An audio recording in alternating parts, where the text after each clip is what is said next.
Okay అమ్మా, చూడండి next topic మనకి మోస్ట్ ఇంపార్టెంట్ పాథాలజీ.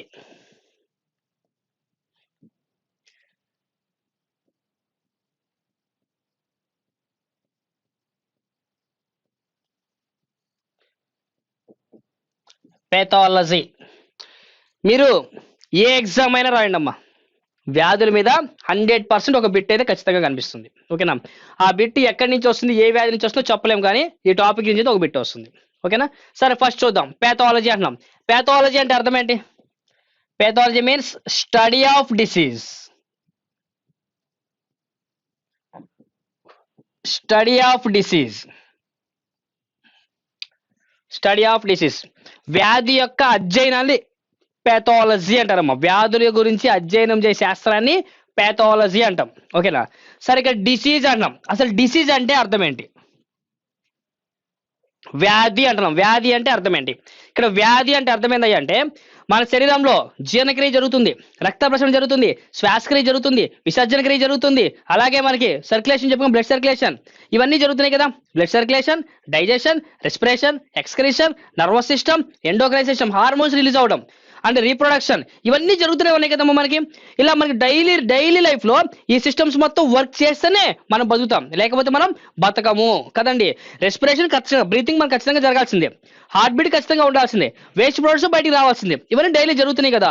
అయితే డైలీ జరిగేది ఎలా జరుగుతుంది అనేది మనం అబ్జర్వ్ చేయాలమ్మా. ఫర్ ఎగ్జాంపుల్ అబ్జర్వేషన్ మీరు బయటికి తీసి ఆర్గన్స్ తీసి చూడాల్సిన అవసరం లే. ఆ అబ్జర్వేషన్ ఏంటంటే అంటే ఫర్ ఎగ్జాంపుల్ మనం హార్ట్ బీట్ అంటున్నాం. పర్ మినిట్ హార్ట్ బీట్ ఎంత మనకి? 72 కదా. పర్ మినిట్ పల్స్ రేట్ ఎంత మనకి? సేమ్ 72. ఓకేనా, సేమ్ అలాగే మనకి పర్ మినిట్ రెస్పిరేషన్ ఎంత మనకి? 18. ఇలా మనం స్పెసిఫిక్ ఒక్కో దానికి ఒక్కొక్క నెంబరింగ్ ఇచ్చుకున్నాం కదా కదండి. మరి ఇవన్నీ మన బయటికి కనబడుతున్నాయి కదా. మరి నిమిషానికి 18 సార్లు శ్వాసక్రియ, నిమిషానికి 72 సార్లు హార్ట్ బీట్ ఉంది అంటున్నాం. ఇవి ఎగ్జాక్ట్ గా నేను చెప్పిన కౌంట్ కనుక ఉంటే వాడు కంప్లీట్ హెల్తీగా ఉన్నాడు అని అర్థం. కంప్లీట్ హెల్తీగా ఉన్నాడు అని అర్థం. For suppose heart beat 18 times, okay, respiration 72 times ఉంది అనుకోమ్మా, ఎలా ఉన్నట్టు? కంప్లీట్ ఆపోజిట్ లోకి వెళ్ళిపోయి. అలా ఉంటే మనిషి బతుకుతాడా? బతుకుడు, చనిపోవడం జరుగుతుంటది. అలా రెగ్యులర్ గా జరిగే సిస్టమ్స్ ఉన్నాయి కదమ్మా, ఈ సిస్టమ్స్ లో జరిగేటువంటి వేరియేషన్స్ ఏదైనా చేంజెస్ కనుక వచ్చాయంటే బ్లడ్ సర్క్యులేషన్ కానీ, డైజెషన్ లో కానీ, రెస్పిరేషన్ కానీ, రోజు జరిగే వ్యవస్థల్లో ఏదైనా ఒక చిన్న మార్పు చేంజ్ కనుక వచ్చింది అంటే మనకి వ్యాధి వచ్చింది అని చెప్పుకుంటాం. ఓకేనా, ఆ లక్షణాన్ని బట్టి ఆ వ్యాధికి ఒక పేరు పెట్టుకుంటున్నాం మనం కదండి. అలా మనకి రెగ్యులర్ గా జరిగే సిస్టమ్స్ లో వచ్చే చిన్న చేంజ్ నే డిసీజ్ అని చెప్పుకుంటారమ్మా. అసలు ఆ చేంజ్ ఎలా వస్తుంది, ఆ డిసీజ్ రావడానికి అలా రీజన్ ఏందయ్యా అంటే ప్యాథోజెన్స్. ఆ చేంజెస్ దేని వల్ల వస్తాయి అంటే ప్యాథోజెన్స్, వ్యాధి కారకాలు అంటాం. ప్యాథోజెన్స్ వ్యాధి కారకాలు, తెలుగులో వ్యాధి కారకాలు అంటారమ్మా, ప్యాథోజెన్స్ అంటాం. మరి ఆ ప్యాథోజెన్స్ అనేవి వ్యాధుల్ని కలగజేస్తున్నాయి అంటాం కదండి. మరి ఆ వ్యాధుల్ని కలగజేసే ప్యాథోజెన్స్ కి ఎగ్జాంపుల్ ఏంటి? Virus,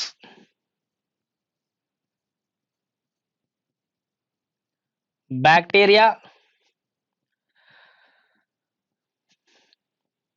protozoa,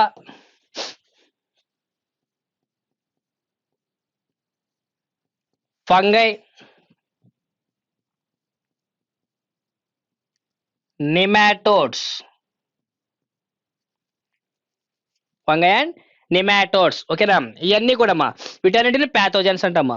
virus, bacteria and protozoa and fungi and nematodes. Nematodes అనేవి పురుగులమ్మా, చిన్న చిన్న పురుగులు అంటాం. పురుగుల వల్ల కూడా మనకి వ్యాధులు వస్తుంటాయి, క్రిములు లోపల ఉంటాయి అనమాట, క్రిములు. ఓకేనండి, అవి ఈ 5 ప్యాథోజన్స్ వ్యాధులను కలగజేస్తాయి. అయితే ఇక్కడ ఒక పాయింట్ చూడండి, వైరస్, బ్యాక్టీరియా, ప్రోటోజోవా, ఫంగై, నిమాటోడ్స్ అని చెప్తున్నా కదా. ఈ వ్యాధి కారకాలు, ఈ ప్యాథోజన్స్ అనేవి డైరెక్ట్ గా మనకి వ్యాధుల్ని కలగచేయవండి. డైరెక్ట్ గా మన బాడీలోకి రావడం, వచ్చి వ్యాధులు కలగజేయడం అనేది జరగవు.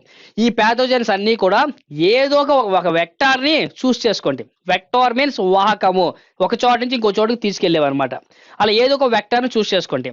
ఆ వెక్టార్స్ ఏం చేస్తాయి అంటే ఎక్కడో ఉన్నటువంటి ఈ ప్యాథోజన్స్ అన్నిటిని కూడా తీసుకొని మన బాడీలోకి వెళ్ళేలా చేస్తాయమ్మ. ఆ వెక్టార్స్ కి ఎగ్జాంపుల్ ఏంటంటే ఆ ప్యాథోజన్స్ ని మన దగ్గరికి తీసుకొచ్చేవి.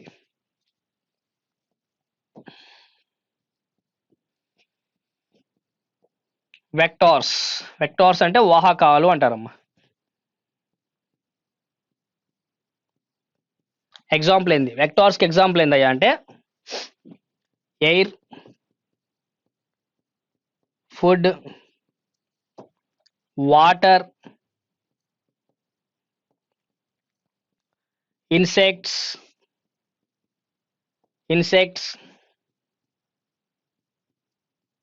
బ్లడ్,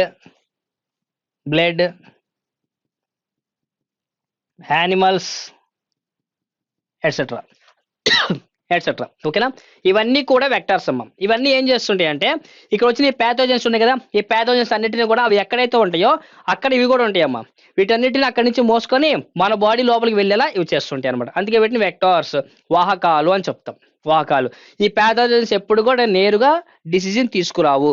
ఇవి మోసుకొని మన బాడీలోకి వెళ్ళేలా చేస్తుంటాయి అనమాట. సరే, ఇంకో పాయింట్ చూడండి. ఈ ఎయిర్ కానీ, ఫుడ్ కానీ, వాటర్ కానీ, ఇన్సెక్ట్స్ కానీ ఏదైనా తీసుకోండి, ఇవన్నీ కూడా ఈ ఉన్న ప్యాథోజన్స్ మోసుకొని మన బాడీలోకి తీసుకెళ్ళి, ఈ వైరస్ కావచ్చు, బ్యాక్టీరియా కావచ్చు, ఏ ఒకటి మన బాడీ లోపలికి వెళ్ళి, అవి మన బాడీ లోపలికి వెళ్ళిన వెంటనే మనకి వ్యాధి వస్తుందా? వైరస్ కానీ, బ్యాక్టీరియా కానీ ఇవన్నీ మన బాడీ లోపలికి వెళ్ళిపోయిన వెంటనే మనకి డిసీజ్ వస్తుందా అంటే వెంటనే వ్యాధి రాదండి. ఎందుకు రాదంటే, సపోజ్ ఒక వైరస్ లోపలికి వెళ్ళింది, వైరస్ లోపలికి వెళ్ళిన ఎమ్మటే ముందు తన యొక్క జాతిని పెంచుకుంటుంది అది. ఎందుకని? మన బాడీ లోపల ఇమ్యూనిటీ డెవలప్ చేసే యాంటీబాడీస్ అనేవి ఉంటాయి. యాంటీబాడీస్ ఒక యుద్ధానికి వెళ్ళినప్పుడు సైన్యాన్ని తయారు చేసుకోవాలి కదా, ఆ సైన్యాన్ని ఇది తయారు చేస్తే అమ్మ. ఎలా? మన బాడీ లోపలికి వెళ్ళిన వెంటనే మన శరీరం లోపల ఏదో కణాలు ఉంటాయి కదా, ఆ కణాలతో రీప్రొడక్షన్ జరిపి వీటి యొక్క జాతిని పెంచుకుంటూ ఉంటాయి అనమాట ఈ ప్యాథోజన్స్ అనేవి. వాటి యొక్క జాతి ఎప్పుడైతే బాగా పెరిగి బాగా ఎక్కువైపోతుందో అప్పుడు ఇంకా మన శరీరంలో కణాలపై దాడి చేసి మనకి వ్యాధులు తీసుకొస్తూ ఉంటాయి. అయితే ఇక్కడ వ్యాధులు వచ్చే ముందు ఏం జరుగుతుంది? డెవలప్మెంట్ జరుగుతుంది. ఏంటి యొక్క డెవలప్మెంట్? ప్యాథోజన్స్ యొక్క డెవలప్మెంట్ జరుగుతుంది. ఆ ప్యాథోజన్స్ యొక్క డెవలప్మెంట్ జరిగేటప్పుడు మనకి ఎటువంటి వ్యాధి లక్షణాలు కనపడవు. ఓకేనా? ప్యాథోజన్స్ డెవలప్ అయ్యేటువంటి టైం పీరియడ్ ఏమంటారయ్యా అంటే ఇంక్యుబేషన్ పీరియడ్ అంటారమ్మా. Incubation period.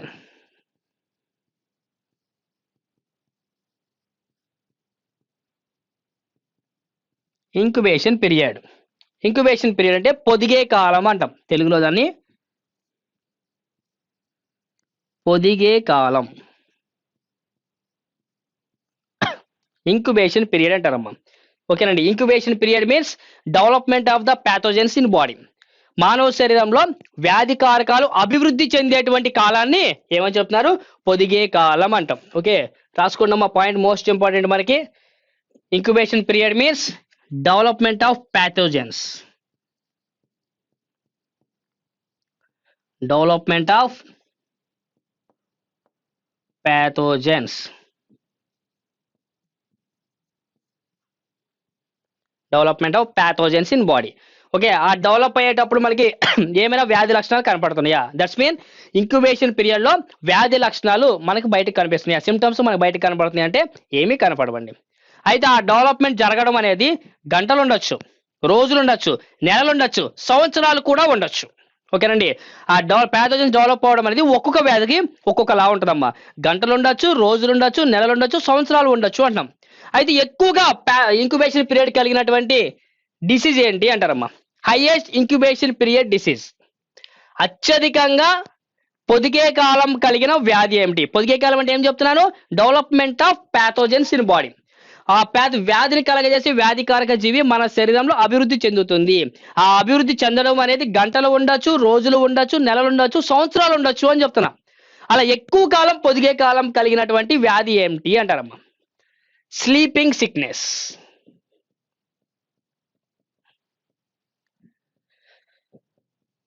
Sleeping sickness.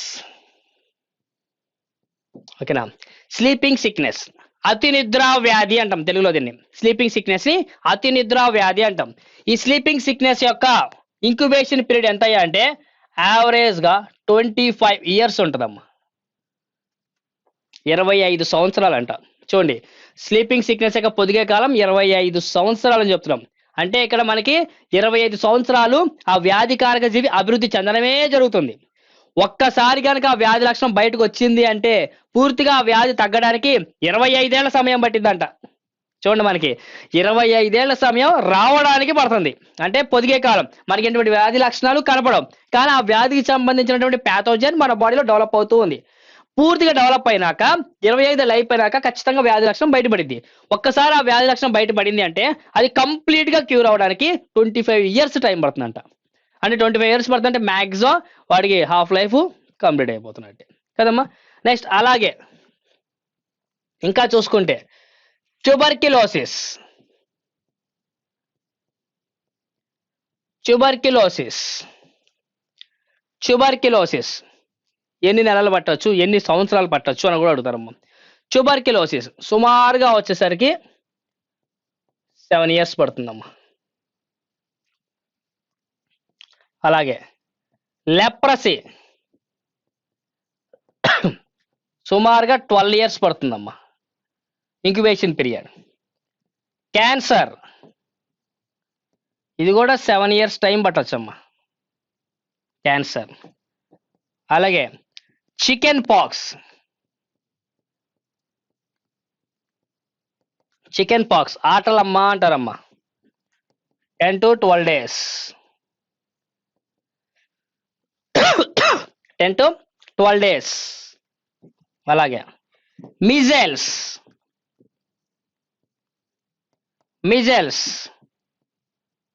14 to 16 days.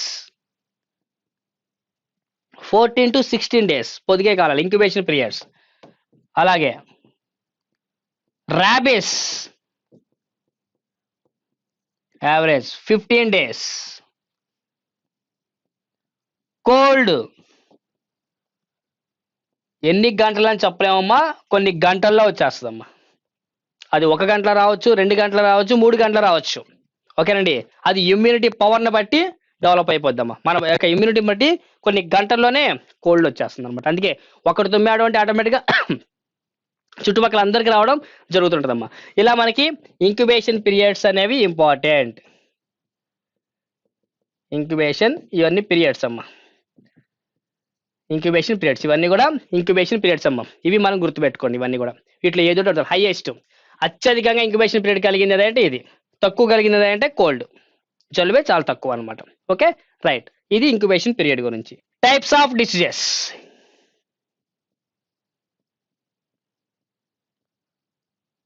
Types of diseases అయితే ఇక్కడ దేన్ని బేస్ చేసుకొని టైప్స్ చెప్తున్నాము అంటే, ఒక వ్యాధి ఒకళ్ళ నుంచి మరొకరికి వస్తుంది కదమ్మా. ఒకళ్ళ నుంచి ఇంకొకరికి రావడం జరగచ్చు, దాన్ని వ్యాధి వ్యాప్తి ట్రాన్స్ఫర్ అని చెప్తుంటారమ్మా. అట్లా ఒకళ్ళ నుంచి ఇంకొకరికి రావడం వ్యాధి జరుగుతుంది కదమ్మా. అది రావడాన్ని బట్టి ఎన్ని రకాలుగా ఉంది అని చెప్పడం అమ్మా.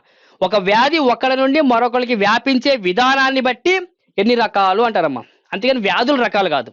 ఇక్కడ వ్యాధుల రకాలుగా చెప్పకూడదు. వ్యాధులు ఒకళ్ళ నుండి మరొకరికి వస్తుంది కదమ్మా. ఆ ట్రాన్స్ఫర్ని బట్టి ఎన్ని రకాలు అంటే చెప్పుకోవాలి. ఇక్కడ మనకి బేసిక్గా 3 టైప్స్ ఉంటుందమ్మా.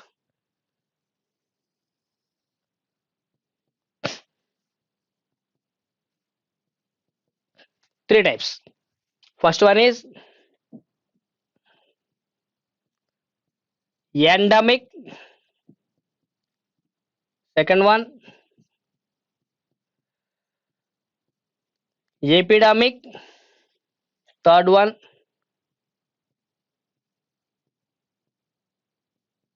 pandemic. Endemic, epidemic, pandemic. ఓకేనా, 3 టైప్స్ ఉంటాయి. ఇక్కడ ఎండమిక్ అంటున్నా. ఎండమిక్ అంటే ఏంది, ఎపిడమిక్ అంటే ఏంది, పాండమిక్ అంటే ఏంది మనం తెలుసుకోవాలి. First endemic. ఎండమిక్ డిసీజెస్ అంటే, ఈ డిసీజెస్ అంటమ్మా ఒకే జాతికి వస్తాయంట, లేదా ఒకే ప్లేస్లో ఉండేటువంటి జీవులకు మాత్రమే వస్తాయంట. ఓకేనా, same species animals or same living places animals. ఒకే ప్లేస్లో జీవించేవి లేదా ఒకే జాతి. ఇక్కడ సేమ్ స్పీసీస్ అంటే ఫర్ ఎగ్జాంపుల్ మనం మానవ జాతి హోమోసేఫియన్స్ అంటాం. సేఫియన్ స్పీసెస్ మనందరం ఒకే జాతి అనమాట. మనుషులందరూ ఒకే జాతి. అలాగే పిగ్స్, పందులు ఉంటాయి, పందులన్నీ ఒకే జాతి, పంది జాతి. కుక్కలన్నీ ఒకటే జాతి, కుక్క జాతి. ఓకేనా, ఇలా పిల్లి ఉంటుంది, పిల్లంతా ఒకటే జాతి, పిల్లి జాతి. కాకులు, పక్షులు ఇవన్నీ పక్షి జాతి అన్నాం. అలా స్పెసిఫిక్ ఒక్కొక్క జాతి అన్నామే స్పీసెస్. అలా ఒకే లక్షణం కలిగి సమాన పోలికలు ఉండే జీవుల్ని జాతి అంటారమ్మా. మన మనుషులందరూ ఒకే లక్షణం కలిగి ఉంటాం కాబట్టి మనందరినీ మానవ జాతి అని చెప్తాం. ఇలా ఒకే జాతికి మధ్య వ్యాధులు వచ్చినా లేదా ఒకే ప్రదేశంలో జీవించేటువంటి జీవులకు కనుక వ్యాధులు వస్తే దాన్ని ఎండమిక్ డిసీజెస్ అంటాం.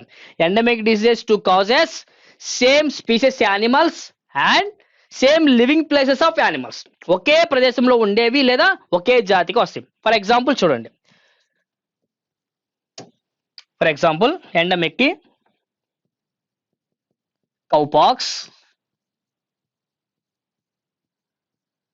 cowpox and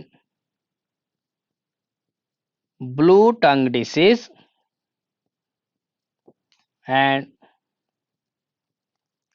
mad cow disease. ఇట్లా స్పెసిఫిక్ గా కొన్నిటికి మాత్రమే కనబడుతుంటాయి అమ్మ అవి. అలాగే ఎపిడమిక్ అంటున్నాం. ఎపిడమిక్ అంటే అర్థమైందయ్యా అంటే ఒకే తక్కువ సమయంలో అనేక మందికి వ్యాధి రావడం అమ్మ. తక్కువ సమయంలో అనేక మందికి వ్యాధి రావడం. ఫర్ ఎగ్జాంపుల్ ఇప్పుడు కరోనా అనేది మనకి టైం తక్కువే ఉంది కానీ చాలా మందికి వచ్చిందా లేదా, అనేక మందికి వ్యాధి వచ్చింది. ఇలా తక్కువ సమయంలో అనేక మంది వ్యాధి వస్తే కనుక దాన్ని ఎపిడమిక్ అంటారమ్మా. తక్కువ సమయంలో అనేక మంది వ్యాధి రావడం. తెలుగులో దీన్ని మహమ్మారి వ్యాధి అంటారమ్మా. తెలుగులో దీన్ని మహమ్మారి వ్యాధులు అంటారు. వీటిని తక్కువ సమయంలో ఎక్కువ మందికి రావడం. ఎగ్జాంపుల్ ఎపిడమిక్ ఎగ్జాంపుల్ ఇప్పుడు కరోనా అన్న కదా, కరోనా రాసుకోవచ్చు. అలాగే టీబీ, ట్యూబర్క్యులోసిస్ రాయొచ్చు. కోల్డ్ రాసుకోవచ్చు. స్వైన్ ఫ్లూ రాసుకోవచ్చు. అలాగే మలేరియా, అలాగే టైఫాయిడ్, జాంటీస్, చికెన్ పాక్స్, ఆటలమ్మ, ఇలాంటి ఎన్నో ఎగ్జాంపుల్ రాసుకోవచ్చు అమ్మ. నెక్స్ట్ పాండమిక్ డిసీజెస్ మీన్స్ వ్యాధులు ఒక ప్లేస్ నుంచి ఇంకో ప్లేస్కి ట్రాన్స్ఫర్ అవుతాయి అంటమ్మా. ఒక ప్లేస్ నుంచి ఇంకొక ప్లేస్కి పాస్ అవుతూ ఉండే డిసీజెస్ని పాండమిక్ అంటాం. ఫర్ ఎగ్జాంపుల్ కరోనా ఎక్కడి నుంచి వచ్చింది మనకి, ఎక్కడో చైనా నుంచి వచ్చింది కదా. ఎయిడ్స్ ఎక్కడి నుంచి వచ్చింది, అమెరికా నుంచి వచ్చింది. అమెరికా నుంచి ప్రపంచవ్యాప్తంగా తిరుగుతున్నాయి ఇవన్నీ. ఇట్లా ఒక ప్రదేశం నుంచి మరొక ప్రదేశానికి వ్యాధులు కనుక ట్రాన్స్ఫర్ అవుతూ ఉంటే వాటిని పాండమిక్ డిసీజెస్ అంటాం. దీంట్లో కరోనా కూడా మనం చెప్పుకోవచ్చు. ఎగ్జాంపుల్ పాండమిక్ ఎగ్జాంపుల్ కరోనా రాయొచ్చు.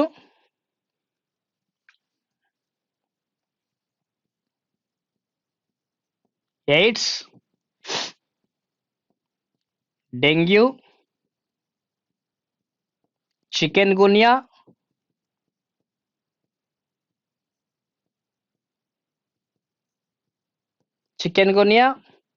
మలేరియా,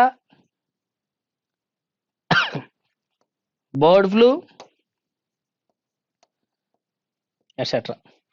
ఇవన్నీ కూడా పాండమిక్ డిసీజ్ చెప్పొచ్చమ్మా. అంటే మ్యాక్సిమం ఎపిడమిక్ లో ఉన్న వ్యాధులు మ్యాక్సిమం పాండమిక్ కూడా వస్తాయి. ఎందుకని వస్తాయి, ఈ ఎపిడమిక్ లో ఉన్న వ్యాధులన్నీ కూడా ఒక ప్లేస్ నుంచి ఇంకో ప్లేస్కి వెళ్ళడానికి అవకాశం ఉంది. అలా ఒక ప్లేస్ నుంచి ఇంకో ప్లేస్కి వెళ్ళినాయి అంటే మాత్రం వాటిని పాండమిక్ డిసీజ్ అంటాం. ఇలా పాండమిక్ అంటే ఒక ప్లేస్ నుంచి ఇంకో ప్లేస్కి వెళ్తూ బాగా ఎక్కువగా స్ప్రెడ్ అవ్వచ్చు. బాగా ఎక్కువగా స్ప్రెడ్ అయ్యి అంటే దాన్ని ఎపిడమిక్ కింద కూడా చెప్పడం జరిగింది. ఎపిడమిక్ కింద కూడా వాటిని చెప్పొచ్చు. ఎందుకని ఒక ప్లేస్ నుంచి ఇంకో ప్లేస్కి వెళ్తే పాండమిక్, వెళ్ళిన తర్వాత ఏమవుతుంది, ఒక్కసారిగా విజృంభించినట్టు అది పాండమిక్ లక్షణం కలిగి ఉంది, ఎపిడమిక్ లక్షణం కూడా కలిగి ఉంటుంది. ఓకేనా. ఇట్లా మొత్తం మనకి ఈ డిసీజ్ ఒకళ్ళ నుండి మరొకరికి వ్యాధి సోకడంలో ఇలా 3 రకాలుగా చెప్పొచ్చమ్మా. Endemic, epidemic, pandemic. ఓకే. అయితే మీకు బ్రాంచెస్ చెప్పాను, అందరికి గుర్తున్నాయి. Study of endemic diseases, endemic వ్యాధులు గురించి తెలిసేటువంటి శాస్త్రం ఎండమికాలజీ.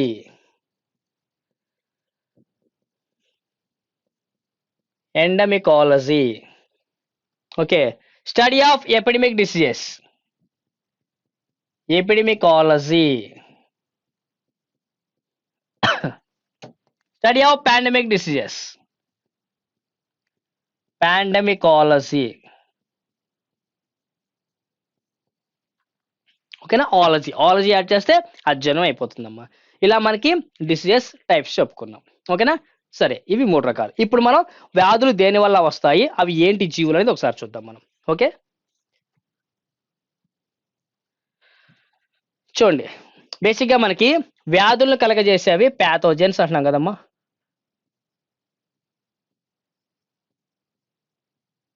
ప్యాథోజన్స్ అంటున్నాం.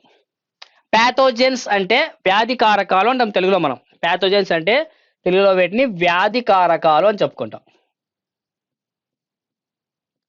వ్యాధి కారకాలు అంటాం. అయితే వ్యాధి కారకాలు అన్నీ కూడా కంటికి కనిపించవమ్మా.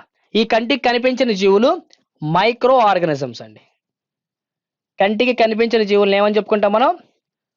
Micro organisms. చూడండి జాగ్రత్తగా పాయింట్స్ ఇంపార్టెంట్ మనకి. కొంచెం చాలా మంది కూడా ప్యాథాలజీ అనగానే జస్ట్ డిసీజెస్ చదువుకొని వదిలేస్తున్నారు. ఓకేనా? ఇక్కడ మనకి viral diseases, bacterial diseases, protozoal diseases అని చూసి ఆ వ్యాధుల పేర్లు పబ్లికేషన్లు చూసుకొని వ్యాధి పేర్లు, వ్యాధి లక్షణాలు ఏంటి అవి చూసుకొని వదిలేస్తున్నారు. ఇక్కడ మనం అయ్యే కాదమ్మా, ప్యాథాలజీలో ఇంకా చాలా ఇన్ఫర్మేషన్ ఉంది. అందులో నుంచి మనకి ఎగ్జామ్లో పెడుతున్నారు. ప్రతి బుక్లో కనపడే దాని నుంచి ఎప్పుడూ కూడా ఎగ్జామ్లో బిట్టు రాదు. మనకి ఏదైతే చదవమో, మనకి ఏదైతే కనపడదో వాటినే మెయిన్గా తీసుకుంటారు. సరే ఇక్కడ చూడండి, ఇక్కడ ప్యాథోజెన్స్ అంటే వ్యాధి కారకాలు అని చెప్తున్నాం. వ్యాధి కారకాలు ఎప్పుడు కూడా మ్యాక్సిమం మన కంటికి కనపడవు. కంటికి కనిపించినటువంటి జీవులను ఏమంటామండి? మైక్రో ఆర్గానిజమ్స్ అంటాం. మరి ఆ మైక్రో ఆర్గానిజమ్స్కి ఎగ్జాంపుల్ ఏందయ్యా అంటే వైరస్,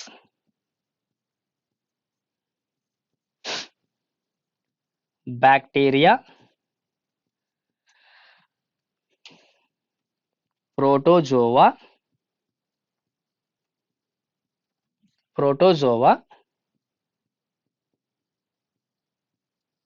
ఫంగై అండ్ ఆల్గే. ఇవి 5 కూడా మైక్రో ఆర్గానిజం అమ్మా. ఇవన్నీ కూడా సూక్ష్మజీవులు.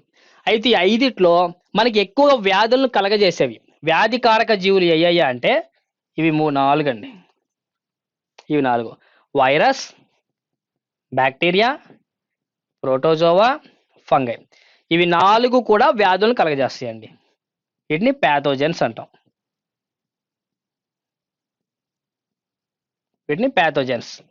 ఆల్గే వల్ల మ్యాక్సిమం మనకి వ్యాధులు రావండి. ఇవి 4 కాకుండా ఇంకొక జీవి కూడా ఉంది మనకి వ్యాధులను కలగజేసేది. ఇవి 4 కాకుండా ఇంకో జీవి ఏంటంటే నిమాటోడ్స్.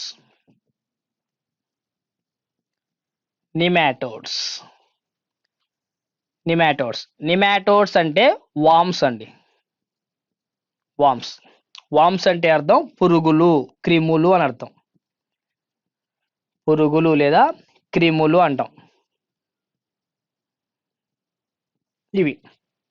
ఇవన్నీ కూడా మనకి వ్యాధులను కలగజేస్తాయి అమ్మా. అయితే ఇక్కడ మనం మైక్రో ఆర్గానిజమ్స్ మొత్తం 5 చెప్పాం కదా. ఆ 5 టైప్స్ గురించి ముందు మనం చూద్దాం. అయితే ఈ మైక్రో ఆర్గానిజమ్స్ అనేవి మనకి 2 రకాలుగా ఉంటాయమ్మా. బేసిక్గా ఎలా అంటే మనకి ఉపయోగపడేవి, ఓకేనా, యూస్ఫుల్ మైక్రో ఆర్గానిజమ్స్ కొన్ని ఉంటాయి. హార్మ్ఫుల్ ఎఫెక్ట్, డేంజరస్ అనమాట, మన బాడీకి డిసీజ్ని తీసుకొచ్చేవి కొన్ని ఉంటాయి. ఓకేనా? ఇక్కడ హార్మ్ఫుల్ అంటున్నా, వ్యాధులు తీసుకొచ్చేవి అంటున్నా. ఆ హార్మ్ఫుల్ ఎఫెక్ట్ తీసుకొచ్చేవే ప్యాథోజన్స్ అమ్మ. మనకి వ్యాధులు మైక్రో ఆర్గానిజమ్స్ అనేవి మనకి 2 రకాలుగా వస్తాయి. మనకి useful micro organisms and harmful micro organisms. మన శరీరానికి ఉపయోగపడేవి అంటే ఉపయోగకరమైన సూక్ష్మజీవులు, హానికరమైన సూక్ష్మజీవులు 2 రకాలు ఉన్నాయి మనకి కదా. ఇక్కడ ఉపయోగకరమైన సూక్ష్మజీవులు ఏందయ్యా అంటే ఒక్క వైరస్ తప్ప మిగతా అన్ని కూడా మ్యాక్సిమం మనకు ఉపయోగపడతాయండి. ఓకేనా? బ్యాక్టీరియా ఉపయోగపడిద్ది, ప్రోటోజోవా ఉపయోగపడిద్ది, ఫంగస్ ఉపయోగపడిద్ది, ఆల్గే కూడా ఉపయోగపడిద్ది. మనకి ఇవి 4 ఉపయోగపడతాయి. ఒక వైరస్ ఉపయోగపడుతుంది. చూడండి జాగ్రత్తగా, మనకి ఇక్కడ మొత్తం సూక్ష్మజీవులు 5 రకాలు ఉన్నాయి. Virus, bacteria, protozoa, fungus, algae 5 రకాలు ఉన్నాయి. దాంట్లో హార్మ్ఫుల్ వ్యాధులను కలగజేసేవి ఏమైతే ఉన్నాయో ఆ వ్యాధులను కలగజేసేవి లాస్ట్ ఆల్గే తీసేయండి, పైన 4 కూడా మనకి వ్యాధులను కలగజేస్తాయి. నెక్స్ట్ యూస్ఫుల్, ఉపయోగపడే వాటిలో ఈ 5ట్లో ఫస్ట్ స్టార్టింగ్ తీసేసేయండి, రిమైన్ కింద ఉన్న 4, ఇవి 4 కూడా మనకు ఉపయోగపడతాయి అమ్మ. ఇవి 4 ఉపయోగపడేవి, పైన 4 వ్యాధులు కలగజేసేవి. అంటే 2 లక్షణాలు, ఉపయోగకరమైనవి, హానికరమైనవి. 2 లక్షణాలు కలిగి ఉన్నవి అయ్యాయి అంటే ఇవి 3: బ్యాక్టీరియా, ప్రోటోజోవా, ఫంగస్. ఇవి 3 అనేవి మనకి వ్యాధులను తీసుకొస్తాయి, అలాగే ఉపయోగకరంగానూ ఉంటాయి. అలా అనేక రకాల సూక్ష్మజీవులు ఉన్నాయమ్మా. వాటి 1 by 1 మనం చూద్దాం. ముందు వీటి గురించి తెలుసుకున్న తర్వాత అప్పుడు యూస్ఫుల్ ఏంటి, హార్మ్ఫుల్ ఏంటి అని చూద్దాం. అయితే ఇక్కడ మనం ప్యాథాలజీ అనే టాపిక్ స్టార్ట్ చేసాం కాబట్టి ఫస్ట్ మనం డిసీజెస్ గురించి చూద్దాం. ఓకేనా? వీటి గురించి తెలుసుకున్నాక ఫస్ట్ వాటి వల్ల వచ్చేటువంటి వ్యాధులు చూద్దాం. ఆ వ్యాధులు అయిపోయిన తర్వాత అవి మనకు ఉపయోగపడుతున్నాయా, ఎలా ఉపయోగపడుతున్నాయో అవి కూడా చూద్దాము. అవి కూడా మనం చూద్దాం. మాక్సిమం పక్కాగా చెప్తున్నానమ్మా, యూస్ఫుల్ నుంచి ఒక బిట్ వస్తుంది, వ్యాధుల నుంచి ఒక బిట్ వస్తుంది. 2 బిట్లు అయితే ఖచ్చితంగా వస్తాయి మనకి. ఓకేనా? ఇక్కడ ఉపయోగకరం అనేది యానిమల్స్ కి ఉపయోగపడతాయి, ప్లాంట్స్ కి ఉపయోగపడతాయి. ఈ రెండింటికి ఎలా ఉపయోగపడతాయి అవి కూడా మనం చూడాలి. 100%. ఓకేనా? ఖచ్చితంగా క్వశ్చన్ ఇస్తుందమ్మా, బాగా నీట్ గా రాసుకుంటే. ఓకేనా? సరే చూద్దాం. ఫస్ట్ ఈ 5 గురించి చూద్దాం మనం. దాంట్లో first virus.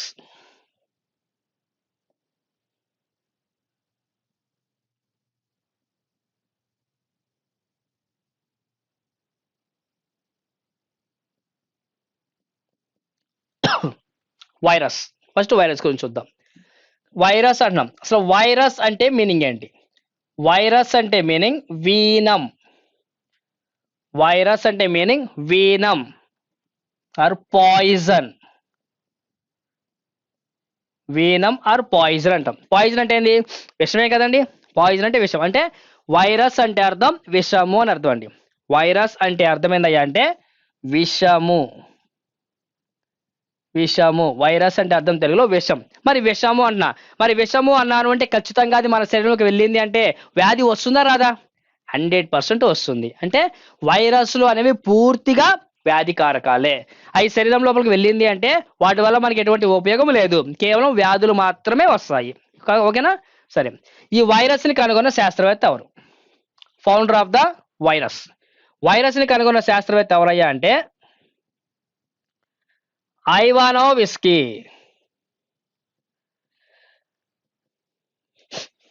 Founder of virus. Virus ని కనుగొన్న శాస్త్రవేత్త ఎవరయ్యా అంటే ఐవానోవిస్కీ. ఓకేనా? మరి ఆ వైరస్ కి వైరస్ అని పేరు పెట్టింది ఎవరు? Introducing of name of the virus. Founder of the virus Ivanovsky. విస్కీ అనమ్మా. Founder of the virus Ivanovsky. Okay. Introducing of the name of the virus. Name of the virus Beijerinck ఇంకా okay ఎవరండి? బైజర్ ఇంకా. చూడండి జాగ్రత్తగా, మనకి వైరస్ ని కనుగొనేది ఐవానోవిస్కీ. Virus కు వైరస్ అని పేరు పెట్టింది ఎవరంటే బైజర్ ఇంకా. ఓకేనా? అయితే వైరస్లు ఎక్కడ ఉంటాయి, ఏ విధంగా ఉంటాయి, ఎన్ని రకాలుగా ఉంటాయి, అవి మనకు ఉపయోగకరమా హానికరమా అని వైరస్ల యొక్క పూర్తి సమాచారం, కంప్లీట్ ఇన్ఫర్మేషన్ ని డిస్క్రైబ్ చేసింది, వివరించింది ఎవరయ్యా అంటే complete information of virus described by Stanley. Complete information of virus described by Stanley. Stanley అనేటువంటి శాస్త్రవేత్త వైరస్ యొక్క ఇంపార్టెన్స్ మొత్తం చెప్పాడండి. వైరస్లు ఎలా ఉంటాయి, ఏ విధంగా ఉంటాయి, మనకు ఉపయోగమా కాదా అని పూర్తి సమాచారాన్ని ఇచ్చింది ఎవరయ్యా అంటే స్టాన్లీ. కానీ వీటిని ముందు కనుక్కుంది ఎవరు? ఐవానోవిస్కీ అండ్ బైజర్ ఇంకా. వీళ్ళిద్దరే కదమ్మా. అందుకని వీళ్ళిద్దరిని ఏమంటారంటే ఫాదర్ ఆఫ్ వైరాలజీ.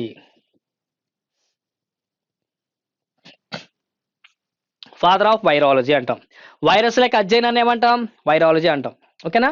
మరి ఆ వైరాలజీ యొక్క పితామహుడు ఎవరని చెప్తారంటే ఐవానోవిస్కీ అండ్ బైజర్ ఇంకా చెప్తాం. వాళ్ళిద్దరిని చెప్తాం. ఎందుకు వాళ్ళిద్దరిని చెప్తామయ్యా అంటే వాళ్ళే ముందు అసలు వాటి గురించి చెప్పారు. ఓకేనా? ముందు వాళ్ళే తీసుకొచ్చారు కాబట్టి వాటిని ఫాదర్ ఆఫ్ వైరాలజీ అంటాం. ఓకే, నెక్స్ట్ చూడమ్మా.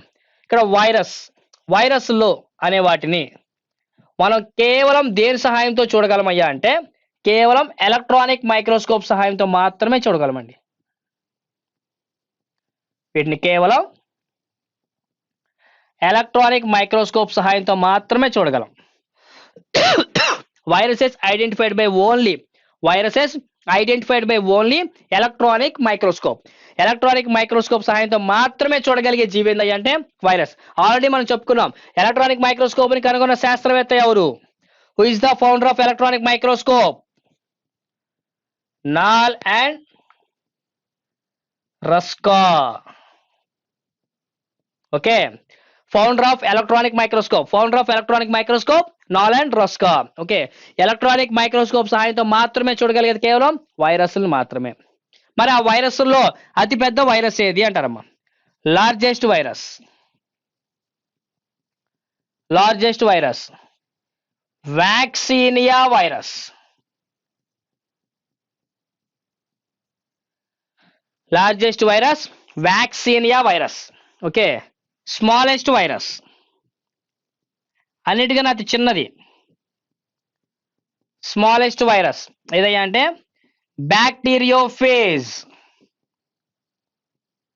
బ్యాక్టీరియోఫేజ్ బ్యాక్టీరియోఫేజ్ చూడమ్మ జాగ్రత్తగా ఒకసారి. మనకి వైరస్ని కేవలం ఎలక్ట్రానిక్ మైక్రోస్కోప్ సహాయంతో మాత్రమే చూడగలం అన్నాం. అలాంటి వైరస్లో అతి పెద్ద వైరస్ గా దేని చెప్పుకుంటాం మనం? వ్యాక్సినియా వైరస్ ని అతి పెద్ద వైరస్ గా చెప్పుకుంటున్నాం. అలాగే వైరస్ లో చిన్న వైరస్ ని దేని చెప్పుకుంటాం మనం? బ్యాక్టీరియోఫేజ్ అని చెప్పుకుంటున్నాం. అయితే ఇక్కడ అతి పెద్ద వైరస్ వ్యాక్సినియా వైరస్ అని చెప్తున్నా కదా. అతి పెద్ద virus largest virus vaccinia virus ని మనం ఎలక్ట్రానిక్ మైక్రోస్కోప్ సహాయంతో మాత్రమే కాదమ్మా, కాంపౌండ్ మైక్రోస్కోప్ సహాయంతో కూడా మనం చూడొచ్చు. కాంపౌండ్ మైక్రోస్కోప్ సహాయంతో కూడా మనం చూడొచ్చు. ఆల్రెడీ మనం చెప్పుకున్నాం కాంపౌండ్ మైక్రోస్కోప్ జకారియస్ జాన్సన్ తయారు చేశాడు అని. తెలుగులో దీన్ని ఏమని చెప్పుకుంటారని చెప్పాము? సంయుక్త సూక్ష్మదర్శిని. కాంపౌండ్ మైక్రోస్కోప్ తెలుగులో ఏమంటున్నారమ్మా మనకి? సంయుక్త సూక్ష్మదర్శిని, కాంపౌండ్ మైక్రోస్కోప్ అని చెప్పుకుంటున్నాం మనం. ఓకేనా? దాన్ని మొట్టమొదటిసారి కనుక్కుంది జకారియస్ జాన్సన్. అతను తయారు చేసిన కాంపౌండ్ మైక్రోస్కోప్ సహాయంతో కూడా మనం లార్జెస్ట్ వైరస్ అనే వ్యాక్సినియా వైరస్ ని మనం ఐడెంటిఫై చేయగలుగుతున్నాం. ఓకేనా? మరి ఇక్కడ వైరస్ అనేది జీవ పదార్థమే కదమ్మా, అంటే ఇది ఖచ్చితంగా జీవం, ప్రాణం ఉన్న జీవే కదా ఖచ్చితంగా వైరస్ అనేది. మరి ఆ ప్రాణం ఉన్నటువంటి ఏకకణ జీవి, సింగిల్ సెల్ ఆర్గనిజం అయినటువంటి వైరస్ అనేది జీవ పదార్థం ఉంది అన్నాం. జీవ పదార్థం ఉంది అంటే ఖచ్చితంగా దాంట్లో జన్యు పదార్థం ఉంటుందా ఉండదా అంటే, ప్రాణం ఉన్న ఏ జీవులైనా సరే ఖచ్చితంగా జన్యు పదార్థం జీన్స్ అనేవి ఉంటాయి. అయితే వైరస్లో ఏ జీన్ ఉంటుంది అంటారమ్మా? వైరస్లో ఆర్ఎన్ఏ ఉంటుందా లేదా డిఎన్ఏ ఉంటుందా అంటారండి. వైరస్లో ఆర్ఎన్ఏ ఉంటుందా డిఎన్ఏ ఉంటుందా అంటారు. ఫర్ ఎగ్జాంపుల్ మనలో కూడా జన్యు పదార్థం ఉంటుందా ఉండదా? 100% మనలో కూడా జన్యు పదార్థం ఉంటుంది. 100% ఉంటుంది, మనలో కూడా జన్యు పదార్థం ఉంటుంది. అయితే మనలో ఉండేది ఏంటి? ఆర్ఎన్ఏనా డిఎన్ఏనా? మాక్సిమం అందరూ కూడా మనిషిలో ఉండే జన్యు పదార్థం ఏది అంటే డిఎన్ఏ అంటారమ్మా. మనిషిలో ఉండే జన్యు పదార్థం డిఎన్ఏనే కదమ్మా, డిఎన్ఏతో పాటు ఆర్ఎన్ఏ కూడా ఉంటుంది. అయితే మన శరీరంలో అత్యధికంగా ఉండేది డిఎన్ఏ, తక్కువగా ఉండేది ఆర్ఎన్ఏ. సేమ్ అలాగే మొక్కల్లో కూడా అత్యధికంగా ఉండేది ఆర్ఎన్ఏ, తక్కువగా ఉండేది డిఎన్ఏ. అలాగే ప్రాణం ఉన్న ఏ జీవులో అయినా సరే జన్యు పదార్థాలైన ఆర్ఎన్ఏ డిఎన్ఏ ఖచ్చితంగా ఉంటుంది. అయితే వైరస్లో మాత్రం ఉంటే ఆర్ఎన్ఏ ఉంటుంది, లేకపోతే డిఎన్ఏ ఉంటుంది. వైరస్లో ఉంటే ఆర్ఎన్ఏ లేకపోతే డిఎన్ఏ, రెండిట్లో ఏదో ఒకటి మాత్రమే ఉంటుంది. అయితే ఇక్కడ చూడండి ఒకసారి, వైరస్ అంటే మీకు మీనింగ్ ఏం చెప్పాను? పాయిజన్, విషము అని చెప్పాను కదండి. మరి విషము అని చెప్పారంటే ఖచ్చితంగా వైరస్లు మన శరీరం లోపలికి వెళ్ళాయి అంటే 100% మనకు వ్యాధులు వస్తాయా రావట్లేదా? ఖచ్చితంగా వస్తాయి అని చెప్తున్నాం. ఓకేనా? మరి ఇక్కడ వైరస్లు అనే వ్యాధులు కలగజేస్తున్నాయి అంటున్నాం. వేటికి వ్యాధులు కలగజేస్తున్నాయి? ప్రాణం ఉన్న జీవులకి వ్యాధులు కలగజేస్తాయి. ఆ ప్రాణం ఉన్న జీవులు ఏంటి? మనం వస్తాం, జంతువులు వస్తాం, అలాగే మొక్కలు, రెండే కదా, ప్లాంట్స్ అండ్ యానిమల్స్. ఈ రెండు జీవులకి కూడా ఈ వ్యాధులు తీసుకొస్తాయి అమ్మ. అయితే మొక్కలకి వ్యాధులు తీసుకొచ్చే వైరస్లు ఏంటి? జంతువులకి వ్యాధులకు కలగజేసే వైరస్లు ఏంటి? వాటిలో ఉండే జన్యు పదార్థం ఏంటి అనేది మనకు కావాలి. చూడండి, ఆర్ఎన్ఏ జన్యు పదార్థం కలిగినటువంటి వైరస్లు ఏమైతే ఉన్నాయో, ఆర్ఎన్ఏ జన్యు పదార్థం కలిగినటువంటి ఈ ఆర్ఎన్ఏ జన్యు పదార్థం కలిగిన వైరస్లు ఏమైతే ఉన్నాయో అవంట ప్లాంట్స్ కి డిసీజెస్ ని తీసుకొస్తాయి అంటమ్మా, మొక్కలకి వ్యాధులను తెస్తాయి అంట. చూడండి జాగ్రత్తగా, ఆర్ఎన్ఏ లేదా డిఎన్ఏ రెండిట్లో ఏదో ఒకటి మాత్రమే జన్యు పదార్థం వైరస్లో ఉంటుంది అన్నాం. అందులో ఆర్ఎన్ఏ జన్యు పదార్థం ఉన్నటువంటి వైరస్లు మొక్కలకి వ్యాధులను తెస్తాయి. డిఎన్ఏ జన్యు పదార్థం ఉన్న వైరస్లు జంతువులకి వ్యాధులను తీసుకొస్తాయి అమ్మ, జంతువులకు వ్యాధులను తెస్తాయి. అంటే ఇప్పుడు మొక్కలకి వ్యాధులు తీసుకొస్తున్నాయి వైరస్లు, జంతువులకి వ్యాధులను తీసుకొస్తున్నాయి వైరస్లు కదండి. మరి మొక్కలకి వ్యాధులను తీసుకొచ్చేటువంటి వైరస్లను ఏమంటారు? మొక్కలకి వ్యాధులను తీసుకొచ్చే వైరస్లను ఏమంటారు? ఫైటోఫేజ్. ఫైటోఫేజ్. జంతువులకి వ్యాధులను తీసుకొచ్చే వైరస్ని జూఫేజ్. జూఫేజ్. చూడండి జాగ్రత్తగా, మనకి ఫైటోఫేజ్ మీన్స్, ఫైటోఫేజ్ అంటే అర్థం, ఫైటోఫేజ్ అంటే మొక్కలకి వ్యాధులను తీసుకొచ్చే వైరస్లు అని అర్థం. మరి ఈ ఫైటోఫేజ్ అనేటువంటి వైరస్, ఇది వైరస్ పేరు అనమాట. ఫైటోఫేజ్ అంటే వైరస్ పేరు. ఓకేనా? ఫైటోఫేజ్ అనేటువంటి వైరస్లు మొక్కలకి వ్యాధులు తెస్తున్నాయి. మరి ఈ ఫైటోఫేజ్ అనే వైరస్ లో ఉండే జన్యు పదార్థం ఏది అంటే ఆర్ఎన్ఏ. ఓకేనా. జూఫేజ్ అన్నాం. జూఫేజ్ అంటే జంతువులకు వ్యాధులను తీసుకొచ్చే వైరస్లు. మరి జూఫేజ్ అనే వైరస్ లో ఉండే జన్యు పదార్థం ఏదంటే డిఎన్ఏ. అలా గుర్తుపెట్టుకోండి, ఖచ్చితంగా మనకు అది ఇంపార్టెంట్. అయితే ఇక్కడ మొక్కలపై వ్యాధులు తీసుకొచ్చే ఫైటోఫేజ్ అన్నాం కదా. కానీ కొన్ని కొన్ని వ్యాధులు కలిగిన వైరస్ ఉంటాయమ్మా ప్లాంట్స్ లో. For example tomato tomato mosaic virus, tomato mosaic virus and cauliflower mosaic virus. Tomato mosaic virus, cauliflower mosaic virus.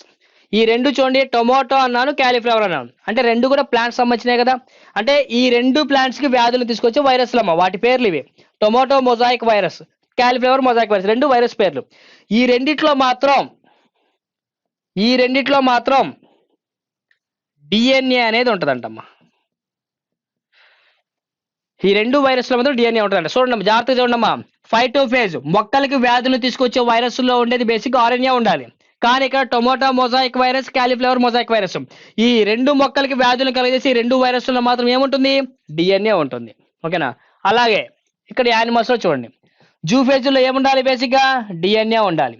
కానీ HIV, polio, rabies, dengue and so on, ఇలాంటి చాలా ఉన్నాయమ్మా. ఈ వ్యాధులు ఈ 4 రకాల వ్యాధులు కూడా జంతువులకు వచ్చాయి కదమ్మా. కానీ ఈ 4 రకాల వ్యాధులను కలిగజేసే వైరస్లు, ఈ వైరస్లో మాత్రం ఏముంటుందయ్యా అంటే ఆర్ఎన్ఏ ఉంటుందమ్మా. ఈ వైరస్లో మాత్రం ఆర్ఎన్ఏ ఉంటుంది, ఆపోజిట్ లో ఉంటుంది. చూడండి జాగ్రత్తగా ఒకసారి. ఆర్ఎన్ఏ జన్యు పదార్థం ఉన్న వైరస్లు అన్నీ కూడా మొక్కలపై దాడి చేస్తున్నాయి కాబట్టి వాటిని ఫైటోఫేజ్ అంటాం. డిఎన్ఏ జన్యు పదార్థం ఉన్నటువంటి వైరస్లు అన్నీ కూడా జంతువులకు వ్యాధులను తీసుకొస్తుంది కాబట్టి జూఫేజ్ అంటాం. కానీ జంతువులకి వ్యాధులను కలగజేసే ఈ వైరస్లో మాత్రం HIV, polio virus, rabies virus, dengue virus, ఈ 4 వైరస్లో మాత్రం ఏముంటుంది, ఆర్ఎన్ఏ ఉంటుంది, డిఎన్ఏ ఉండట్లా. ఆర్ఎన్ఏ ఉంటుంది కాబట్టి ఈ 4 రకాల వైరస్లు అనేవి, 4 రకాల వ్యాధులు అనేవి ఒకసారి వచ్చాయంటే మాక్సిమం త్వరగా తగ్గవు, మాక్సిమం మనిషిని చంపేస్తాయి. హెచ్ఐవి ఇంతవరకు ఎటువంటి మందు రాల. పోలియో మనకి రాకుండా చేయడానికి వచ్చింది కానీ వచ్చాక తగ్గించడానికి రాలా, రాకుండా చేయడానికి వచ్చింది, వ్యాక్సిన్ వచ్చింది. ర్యాబీస్ దీనికి వ్యాక్సిన్ వచ్చింది, రాకుండా కూడా యాంటీబయాటిక్స్ కొన్ని వచ్చినాయి. డెంగ్యూ దీనికి యాంటీబయాటిక్స్ వచ్చేసినాయి, దీనికి కూడా డెంగ్యూ వ్యాధికి కూడా. కానీ మాక్సిమం చనిపోవడానికి కూడా అవకాశాలు ఎక్కువ ఉంటాయి, ఎందుకంటే ఫ్రాక్షన్ ఆఫ్ ఆర్ఎన్ఏ ఉంది కాబట్టి ఫ్రాక్షన్ ఆఫ్ సెకండ్స్ చేంజెస్ అవ్వడానికి అవకాశాలు ఎక్కువగా ఉంటాయి. ఇక్కడ కూడా ఆపోజిట్ లో ఉంటుంది. ఓకేనా. మరి అలాగే మొక్కలపై దాడి చేసే వాటిని ఫైటోఫేజ్ అన్న, జంతువులపై దాడి చేసే వాటిని జూఫేజ్ అన్న. అలాగే అదర్ మైక్రో ఆర్గానిజమ్స్ ఉంటాయమ్మా, బ్యాక్టీరియా, ప్రోటోజోవా, ఆల్గే, ఫంగస్ ఉన్నాయి కదా, వాటిపై కూడా దాడి చేస్తాయంట వైరస్ అనేవి, వాటికి కూడా వ్యాధులను తీసుకొస్తాయంట. మరి వాటికి వ్యాధులను తీసుకొచ్చే వైరస్ని ఏమంటారు అని అంటే చూడండి,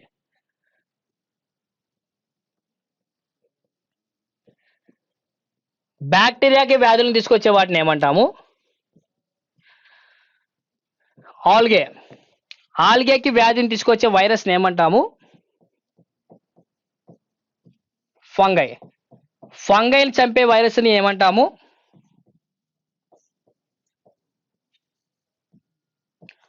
blue green algae. Blue green algae దీనిపై దాడి చేసే వైరస్ని ఏమంటాము. చూడండి, బ్యాక్టీరియాకి వ్యాధిని తీసుకొచ్చేది లేదా బ్యాక్టీరియాని చంపే వైరస్ని ఏమంటామంటే బ్యాక్టీరియోఫేజ్.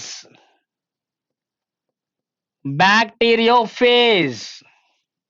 ఆల్గే, ఆల్గే అంటే శైవలాలు అంటాం తెలుగులో. ఆల్గేపై దాడి చేసే వైరస్ని వాటిని ఏమంటారు అంటే వైరస్ నేమ్ ఏమంటారంటే ఫైకోఫేజ్. ఫైకోఫేజ్. ఫంగస్ మీద అయితే మైకోఫేజ్. బ్లూ గ్రీన్ ఆల్గే అయితే సయానోఫేజ్. సయానోఫేజ్ అంటారమ్మా. ఓకేనా. ఇట్లా ఇవన్నీ వైరస్ పేర్లు అమ్మా. చూడండి జాగ్రత్తగా, వైరస్ పేర్లు మనకి ఇంపార్టెంట్. చూడండి, ఫైటోఫేజ్. ఫైటోఫేజ్ అంటే ఏంది, ఫైటోఫేజ్ అన్నాం. ఫైటోఫేజ్ అంటే ప్లాంట్స్ పై దాడి చేసేవి. జూఫేజ్ అంటే యానిమల్స్ పై దాడి చేసేవి. బ్యాక్టీరియోఫేజ్ అంటే బ్యాక్టీరియా పై దాడి చేసేవి. ఫైకోఫేజ్ అంటే ఆల్గే పై దాడి చేసేవి. మైకోఫేజ్ అంటే ఫంగస్ మీద. సైనోఫేజ్ అంటే బ్లూ గ్రీన్ ఆల్గే. ఖచ్చితంగా మనకి ఇలా అడగడానికి అవకాశం ఉంటుంది. మ్యాచింగ్ ఇలాగే మ్యాచింగ్ ఇవ్వచ్చు మీకు. మ్యాచింగ్స్ తో కూడా ఒక బిట్ కన్ఫామ్ గా రావచ్చు. మ్యాచింగ్ కూడా చూసుకోండి. ఓకేనమ్మా. ఇది వైరస్ గురించి అమ్మా మనకి. ఇది టోటల్ గా మనకి వైరస్ కి సంబంధించిన సమాచారం. ఓకే, నెక్స్ట్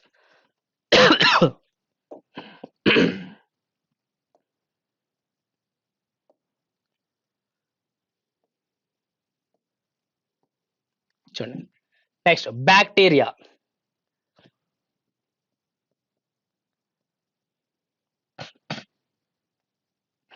బ్యాక్టీరియా చూడండి. బ్యాక్టీరియాని కనుగొన్న శాస్త్రవేత్త ఎవరంటే Antony van Leeuwenhoek. Antony van Leeuwenhoek. Antony van Leeuwenhoek. Okay, ఈ బ్యాక్టీరియాకి బ్యాక్టీరియా అని పేరు పెట్టింది ఎవరయ్యా అంటే గోల్డ్ స్మిత్. గోల్డ్ స్మిత్ అనే శాస్త్రవేత్త బ్యాక్టీరియాకి బ్యాక్టీరియా అని పేరు పెట్టారమ్మా. ఓకేనా. అయితే ఈ బ్యాక్టీరియాలు అనేవి హైయెస్ట్ టెంపరేచర్ 80°C దగ్గర బతుకుతాయి అంట. హైయెస్ట్ టెంపరేచర్ 80°C వద్ద బతికే ఉంటాయి. లోయెస్ట్ టెంపరేచర్ 0°C దగ్గర బతికే ఉంటాయి. అంటే ఎనీ టెంపరేచర్, ఏ టెంపరేచర్లో అయినా సరే బ్యాక్టీరియా బతికే ఉంటుంది. ఒక్క రెయిన్ వాటర్లో మాత్రం చనిపోయిద్దమ్మా. రెయిన్ వాటర్, వర్షపు చినుకులో మాత్రం బ్యాక్టీరియా చనిపోయిద్దమ్మా. ఓకేనా. వర్షపు చినుక యొక్క పిహెచ్ వాల్యూ ఎంత అండి? PH value of rain water 5.3 to 5.6 ఉంటుందమ్మా. రెయిన్ వాటర్ పిహెచ్ వాల్యూస్ మొత్తం కూడా మీకు లాస్ట్లో ఒక టేబుల్ ఇస్తారమ్మా, గుర్తుపెట్టుకోండి. హ్యూమన్ బాడీకి సంబంధించిన అన్ని లిక్విడ్స్ సంబంధించిన పిహెచ్ వాల్యూస్ మొత్తం మనం చూడాలి. ఓకేనా. సార్ చూడండి, రెయిన్ వాటర్ పిహెచ్ వాల్యూ ఏంటంటే 5.3 to 5.6గా చెప్తామమ్మా మనం. ఓకేనా. మరి ఆ రెయిన్ వాటర్లో ఆ బ్యాక్టీరియా చనిపోయిందంట. అక్కడ ఒక్కసారి మ్యాక్సిమం చనిపోతుంది. మిగతా ఏ టెంపరేచర్లో అయినా సరే బ్యాక్టీరియా బతుకుతుందమ్మా. ఓకేనా. నెక్స్ట్ మనకి బ్యాక్టీరియా అనేవి బేసిక్గా మనకి అనేక రకాలుగా ఉంటాయమ్మా. చాలా రకాలుగా ఉంటాయి మనకి. అందులో మనకి అతి ప్రాచీన బ్యాక్టీరియా అని చెప్తుంటారమ్మా. అంటే ఎప్పుడో పుట్టింది, స్టార్టింగ్ బ్యాక్టీరియా అంటాం. ఇప్పటికీ బతికే ఉన్నటువంటి అతి ప్రాచీన, పాతది అనమాట, పురాతనమైంది అంటాం. ఎప్పుడో తయారైనటువంటి బ్యాక్టీరియా ఇప్పటికీ బతికే ఉందంటే ఆ బ్యాక్టీరియా పేరు ఏంటంటారమ్మా? ఆ బ్యాక్టీరియా పేరు ఏంటంటే ఆర్కే బ్యాక్టీరియా.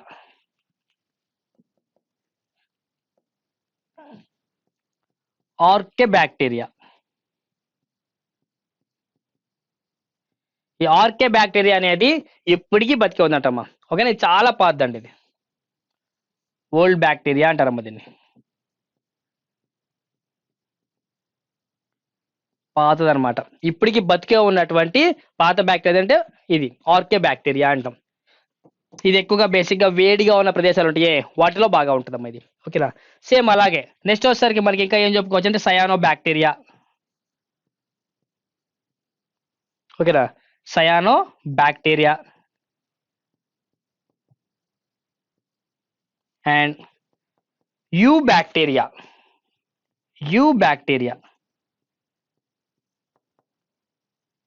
ఇలా బేసిక్గా బ్యాక్టీరియాని 3 రకాలుగా చెప్తున్నారమ్మా. ఓకేనా.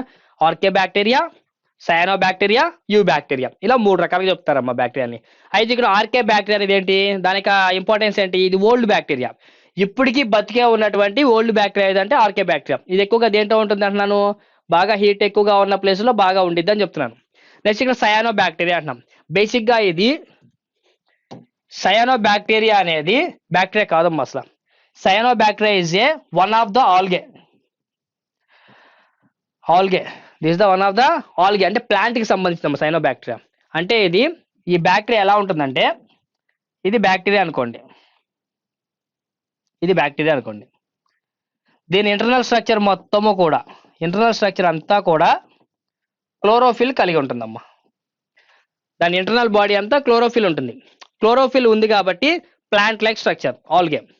కానీ ఎక్స్టర్నల్ పార్ట్ మొత్తం, బాహ్యంగా ఉన్నటువంటి అవుటర్ పార్ట్ అంతా కూడా బ్యాక్టీరియా లాగే ఉంటుంది.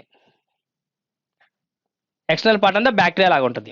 అంటే బయటకు కనపడడం మాత్రం బ్యాక్టీరియా, కానీ ఇంటర్నల్ గా మొత్తం క్లోరోఫిల్ ఉండి ఆటోట్రోపిక్ అంటే స్వయంగా ఫుడ్ ని తయారు చేసుకుంటూ ఉంటుంది అనమాట. ఓకేనా? కాబట్టి దీన్ని సైనో బ్యాక్టీరియా అంటే బ్యాక్టీరియాని పోలి ఉంది కాబట్టి బ్యాక్టీరియాలో కలిపేశారమ్మా. బేసిక్ గా అయితే ఇది ఆల్గే శైవలం అంటాం అనమాట, మొక్క జాతికి చెందింది. కానీ బయట స్ట్రక్చర్ అంతా బ్యాక్టీరియా లాగా ఉంది కాబట్టి బయట అది చేసే పని మొత్తం బ్యాక్టీరియా లాగే పనిచేస్తుంది కాబట్టి దాన్ని సయానో బ్యాక్టీరియా, బ్యాక్టీరియాలో ఒక జీవిగా చెప్పేశారమ్మా. ఓకేనా? కానీ బ్యాక్టీరియాలు అన్నీ కూడా హెటరోట్రోపిక్, వేరే వాటిపై డిపెండ్ అవుతాయి అమ్మా. హెటరోట్రోపిక్ ఫుడ్ కోసం వేరే వాటిపై డిపెండ్ అవుతాయి, కానీ సయానో బ్యాక్టీరియా మాత్రం ఆటోట్రోపిక్. ఆటోట్రోపిక్ స్వయంగా ఆహారాన్ని తయారు చేసుకుంటుందమ్మా.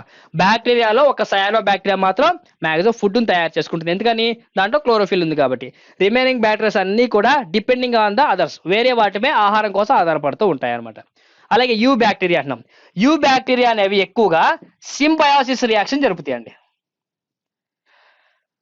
యూ బ్యాక్టీరియాస్ మ్యాక్సిమం సింబయాసిస్ అన్నాం. సింబయాసిస్ అంటే తెలుగు ఏం చెప్పాను మీకు నేను? సహజీవనము.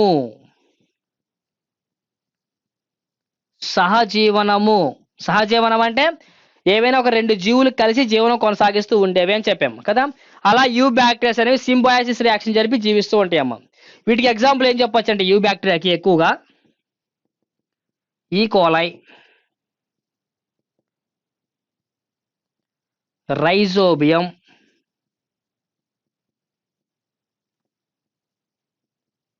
అజాటోబ్యాక్టర్ ఎట్సెట్రా. ఇవన్నీ కూడా ఏందయ్యా అంటే యూ బ్యాక్టీరియా కింద వస్తాయమ్మా. ఆల్రెడీ అవి ఏం చేస్తాయో కూడా మనం న్యూట్రిషన్ చెప్పుకున్నాం. ఈ కోలై మనిషి యొక్క శరీరం లోపల ఉండి మనం తీసుకున్న ఆహార పదార్థాలను విటమిన్స్ మొత్తాన్ని వేరు చేసి మనకు అందిస్తూ సహాయపడుతుంది.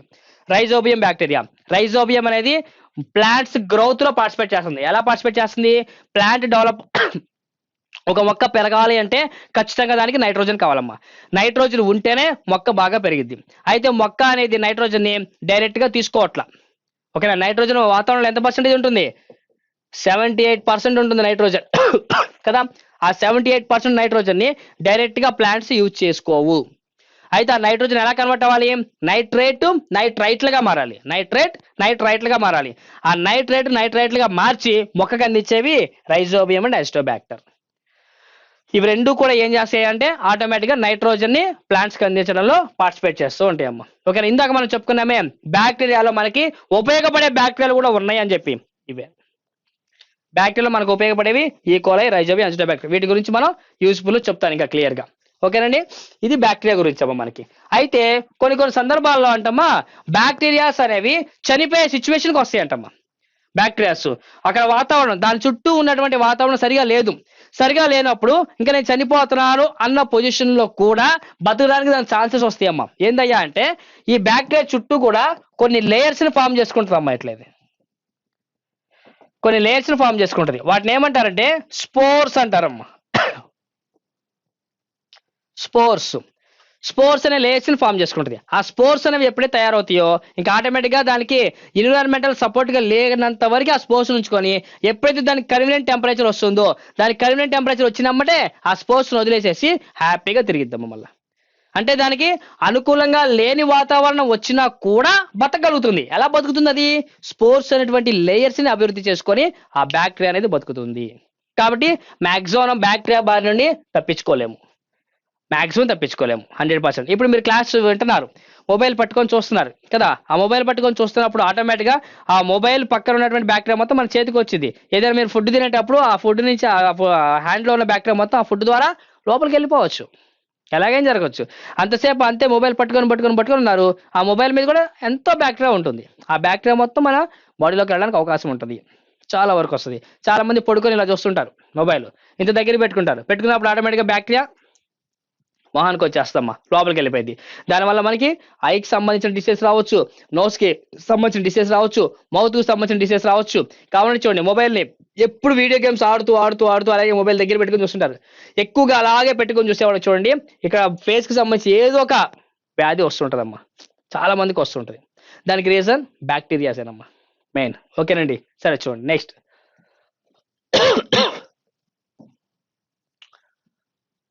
ప్రోటోజోవా.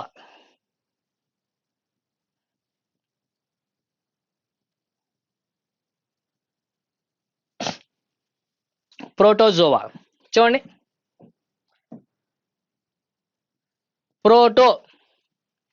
ప్రోటో అంటే స్టార్టింగ్, మొదటి.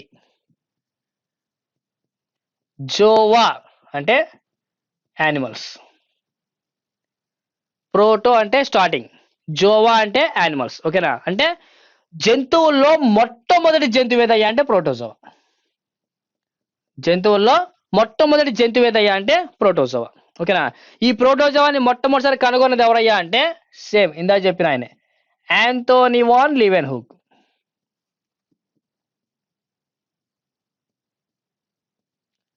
Anthony van Leeuwenhoek. Antony van Leeuwenhoek అని ఆయన మొట్టమొదటిసారిగా ప్రోటోజోవాని కనుక్కున్నాడమ్మా. ఎక్కడ కనుక్కున్నాడు ప్రోటోజోవాని? మన దంతాల్లో పాచి తీసి కనుక్కున్నాడమ్మా అతను. ఓకేనా?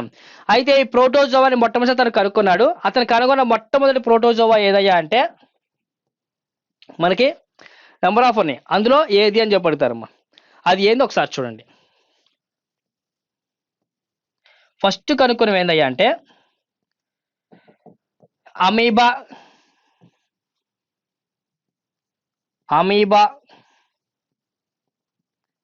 Paramecium,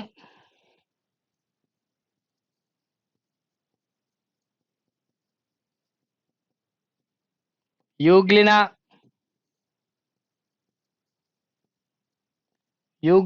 and Vorticella.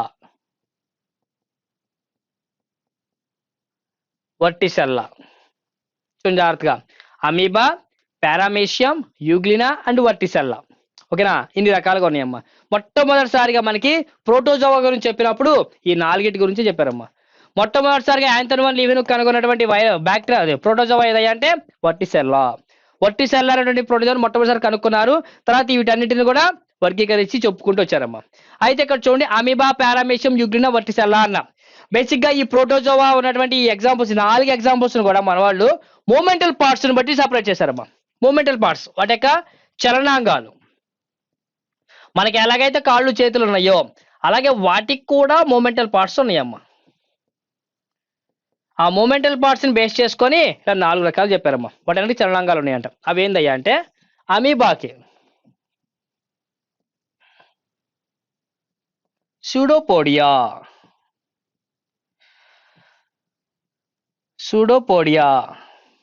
ఓకేనా? పారామీషియం సీలియా, యూగ్లినాకి టెంటకిల్స్, వర్టిసెల్లాకి మూమెంటల్ పార్ట్స్ ఉంటాయి బట్ కానీ కాన్స్టెంట్ గా ఉంటుందమ్మా. అది కాన్స్టెంట్ గా ఉంటుంది. ఓకేనా? మూమెంటల్ పార్ట్స్ ఉన్న కాన్స్టెంట్ గా ఉంటుంది. సరే, వాటి యొక్క బాడీ షేప్ ఎలా ఉంటుందో చూద్దాం. అమీబా అన్నాం. అమీబా బాడీ షేప్ ఎలా ఉంటుంది? అమీబాకి స్పెసిఫిక్ గా ఆకారం ఉందా అంటే అమీబాకి ఎటువంటి షేపు లేదమ్మా. ఇలా ఉంటుంది, దానికి ఎటువంటి ఆకారం లేదు. ఓకేనా? బాడీ పైన ఇట్లా కొన్ని థ్రోన్స్, ముళ్ళు లాంటివి ఇట్లా ఉంటాయి అన్నమాట. ఓకేనా? ఈ చుట్టూ ఉంది చూసారా, ఇలా ఉన్నాయి కదా, వీటిని సూడోపోడియాస్ అంటారమ్మా. వీటిని బేస్ చేసుకొని అది ఒక చోట నుంచి ఇంకో చోటకి వెళ్తూ ఉంటుంది అనమాట. ఏంటది? అమీబా అనేది. నెక్స్ట్ పారామీషియం ఎలా ఉంటుంది? చెప్పు ఆకారంలో ఉంటుందమ్మా. ఇట్లా స్లిప్పర్ షేప్ లో ఉంటుంది. ఇలా ఉంటుంది, ఇలా స్లిప్పర్ షేప్ లో ఉంటుందమ్మా. ఓకే. యూగ్లినా ఇది కూడా సేమ్, ఇలా ఉండి ఒక 2 ఉంటాయి టెంటికల్స్ అనేవి, చిన్నదొకటి పెద్దొకటి, ఇలా ఉంటుంది. 2 ఉంటాయి అనమాట. ఈ వర్టిసెల్లా ఇలా ఉంటుంది. వర్టిసెల్లా అడుగున ఇలా మూమెంటల్ పార్ట్స్ ఉంటాయి అమ్మ ఉండడానికి. మూమెంటల్ పార్ట్స్ అలా ఉంటాయి అడుగున ఉంటాయి, కానీ అది కదలలేదు. ఒక చోట నుంచి ఇంకో చోటికి వర్టిసెల్లా వెళ్ళలేదు. ఎందుకు వెళ్ళలేదంటే అది కదిలేంత శక్తి కలిగి ఉండవమ్మా. అయితే అది వెళ్ళిద్ది, ఒక చోట నుంచి ఇంకో చోటుకి వెళ్ళిద్ది. ఎలా వెళ్ళిద్ది అంటే వర్టిసెల్లా అనేది ఈ ఉన్నటువంటి మూమెంటల్ పార్ట్స్ ఉన్నాయే, ఈ మూమెంటల్ పార్ట్స్ అన్నీ కూడా గమ్స్ కలిగి ఉంటాయి అమ్మా. అంటే చిన్న చిన్న జిగురు పదార్థం కలిగి ఉంటాయి. అది ఏం చేస్తుందంటే ఏదో ఒక యానిమల్ అటు వెళ్తుంది అనుకో, వెంటనే దాన్ని అతుక్కుంటుంది. అది ఎంత దూరం పోతే అంత దూరం పోయి దానికి ఎక్కడ కావాలో అక్కడ మళ్ళా విడిపోయి ఆడ దిగిపోయిద్దమ్మా. అంటే రోడ్డు మీద పోయే ప్రతి ఒక్కళ్ళు కూడా లిఫ్ట్ అడగడం కాదు, డైరెక్ట్ ఎక్కేసిద్ది. ఎక్కేయడం, పోవడం, మళ్ళీ దిగేయడం, అలా చేసిద్దమ్మా. ఏంటది? వర్టిసెల్లా. అంటే ఖచ్చితంగా ఒక చోట నుంచి ఇంకో చోటకి వెళ్తుంది, బట్ కానీ దాని మూమెంటల్ పార్ట్స్తో వెళ్ళదు. దాని గమ్స్ ఉన్నటువంటి లిమ్స్ తోటి అతుక్కొని ఒక చోట నుంచి ఇంకో చోటకి వెళ్తుంటుంది. ఏంటది? వర్టిసెల్లా. ఇట్లా మనకి ప్రోటోజోవాస్ అనేవి ఉంటాయి అమ్మ. ఈ ప్రోటోజోవాలు కూడా మనకి యూస్ఫుల్ ఉంటాయి, హార్మ్ఫుల్ రెండు ఉన్నాయి అనమాట. అవి ఏంటి, ఎలా పనిచేస్తాయి? ముందు మనం హార్మ్ఫుల్ గురించి చెప్పుకుంటాం కూడా చెప్పుకుందాం, ముందు వాటి గురించి ఇక్కడ చూద్దాం అంతవరకు. ఓకేనా? ఇవి ఎగ్జాంపుల్స్ గా తీసుకున్నాం ప్రోటోజోవాకు సంబంధించి. Next algae.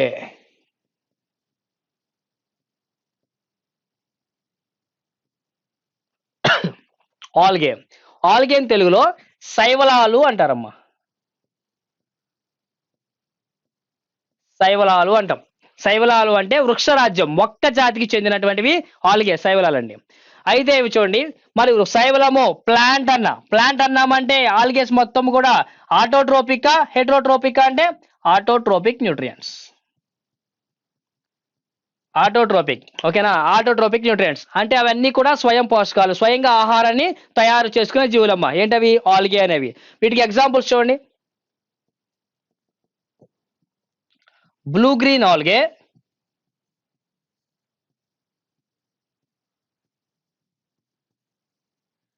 Blue green algae. Next Chlamydomonas,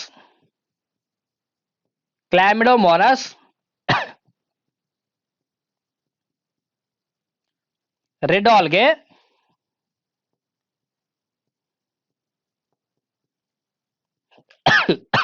green algae,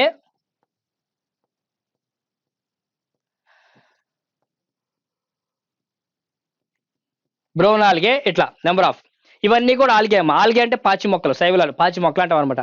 దీంట్లో మనకి కొంచెం ఇంపార్టెంట్ గా మనం చూసుకోవాల్సింది బ్లూ గ్రీన్ ఆల్గే గురించి చూడాలి, అలాగే క్లామిడోమోనాస్ గురించి చూడాలమ్మా. ఈ రెండు గురించి మనకి ఇంపార్టెంట్. ఏంటయ్యా అంటే బ్లూ గ్రీన్ ఆల్గే, ఇందాక మనం బ్యాక్టీరియాలో ఆల్గే అనేది బ్యాక్టీరియా లాగా ఉంటుందని చెప్పాను. ఏంటది? సయానో బ్యాక్టీరియా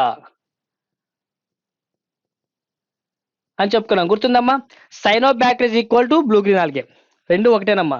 మన భూమి మీద మొట్టమొదటిసారిగా పుట్టిన మొక్క అమ్మ అది. మన భూమి మీద మొట్టమొదటిసారిగా పుట్టినటువంటి మొక్క ఏదంటే first living animal, first living plant or living animal, living organism. First living organism in earth, first living organism in earth is blue green algae. మన భూమి మీద మొట్టమొదటిసారిగా ఆవిర్భవించిన జీవి ఏదయ్యా అంటే బ్లూ గ్రీన్ ఆల్గే. అది దాని ఇంపార్టెన్స్ అమ్మా. మీకు రెండు క్వశ్చన్స్ గుర్తుపెట్టుకోండి అమ్మా. మన భూమి మీద మొట్టమొదటిసారిగా ఆవిర్భవించిన జీవి, ఫస్ట్ లివింగ్ ఆర్గనిజం అన్నాడు అంటే బ్లూ గ్రీన్ ఆల్గే. ఓకే, అలా కాకుండా first first living cell in earth, first living cell సజీవ కణం, మొట్టమొదటిసారిగా ఉత్పత్తి అయిన సజీవ కణం, కణము అన్నాడు అంటే కనుక ల్యూకా. ల్యూకా ఇదేమో ఫస్ట్ సెల్, ఫస్ట్ సెల్ కణము. ఇది ఫస్ట్ లివింగ్ ఆర్గనిజం, జీవి అనమాట ఇది. ఇదేమో first living organism.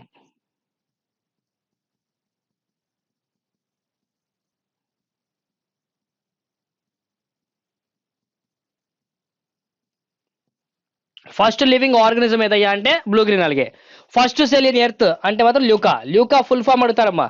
ల్యూకా full form ఏంటంటే last universal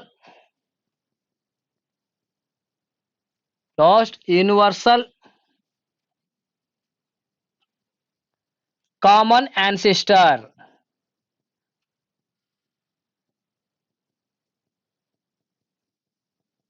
common ancestor, last universal common ancestor అంటారమ్మా. ల్యూకా అనేది మన భూమి మీద మొట్టమొదటిసారిగా పుట్టిన కణం. మొట్టమొదటి కణము అన్నాడు అంటే ల్యూకా. మొట్టమొదటి జీవి అన్నాడు అంటే బ్లూ గ్రీన్ ఆల్గే. గుర్తుపెట్టుకోండి, జీవి అంటే బ్లూ గ్రీన్ ఆల్గే, కణము అన్నాడంటే ల్యూకా వస్తుంది. ఓకేనా? సరే, మరి క్లామిడోమోనాస్కి ఇంపార్టెన్స్ ఏంటి సార్ అంటారు. క్లామిడోమోనాస్ ఇంపార్టెన్స్ ఏంటంటే ఇవి ప్లాంట్స్ అని చెప్తున్నాం, ఆల్గే అనేవి ప్లాంట్స్ అంటున్నా కదా. మరి ప్లాంట్స్ కి మూమెంట్ ఉంటుందా? ఒక చోటు నుంచి మరొక చోటు కదులుతాయా అంటే కదలలేవు కదండి. కానీ కదిలే ఏకైక మొక్క momental plant, one of the momental plant is Chlamydomonas, is the momental part.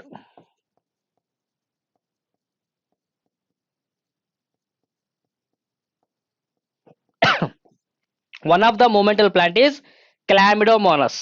ఓకేనా, క్లామిడోమోనస్ కదిలిద్ది. ఎలా ఉంటుందంటే ఇది క్లామిడోమోనస్ ఇలా ఉండి ఇలా వస్తుందమ్మా, ఇలా ఉంటుంది. ఇది క్లామిడోమోనస్. ఇవి రెండు ఏంటంటే టెంటికల్స్ అన్నమాట, మూమెంటల్ పార్ట్స్ కలిగి ఉన్నాయి టెంటికల్స్. ఈ టెంటికల్స్ తోటి ఇలా ఎగురుకుంటూ నీటిలో ఈదుకుంటూ వెళ్ళిద్దమ్మా. కంటికి కనపడవండి అవన్నీ కూడా, కంటికి కనిపించేవి అయితే కాదు. ఓకేనండి. ఇక్కడ రెడ్ ఆల్గే అంటున్నాం. ఈ రెడ్ ఆల్గే అంటే పేరులో ఉంది రెడ్. ఈ ఆల్గే నీళ్ళలో ఉంది అంటే ఆ వాటర్ మొత్తం రెడ్ కలర్ లో కనిపిస్తుంటాయి అమ్మా. మనం ఎర్ర సముద్రం రెడ్ సీ అని చెప్పి చెప్పుకుంటాం జోగ్రఫీలో. ఆ ఎర్ర సముద్రం అనేది రావడానికి గల రీజన్ రెడ్ ఆల్గేస్ అధికంగా ఉంటాయి దాని లోపల. గ్రీన్ ఆల్గే అది కూడా ఆకుపచ్చ పాచే అనమాట. బ్రౌన్ ఆల్గే అది పాచి కలర్ అనమాట. ఇలా నెంబర్ ఆఫ్ అండి అనేక రకాలు ఉంటాయి ఆల్గేస్ అనేవి. ఓకేనా. ఇది next fungus.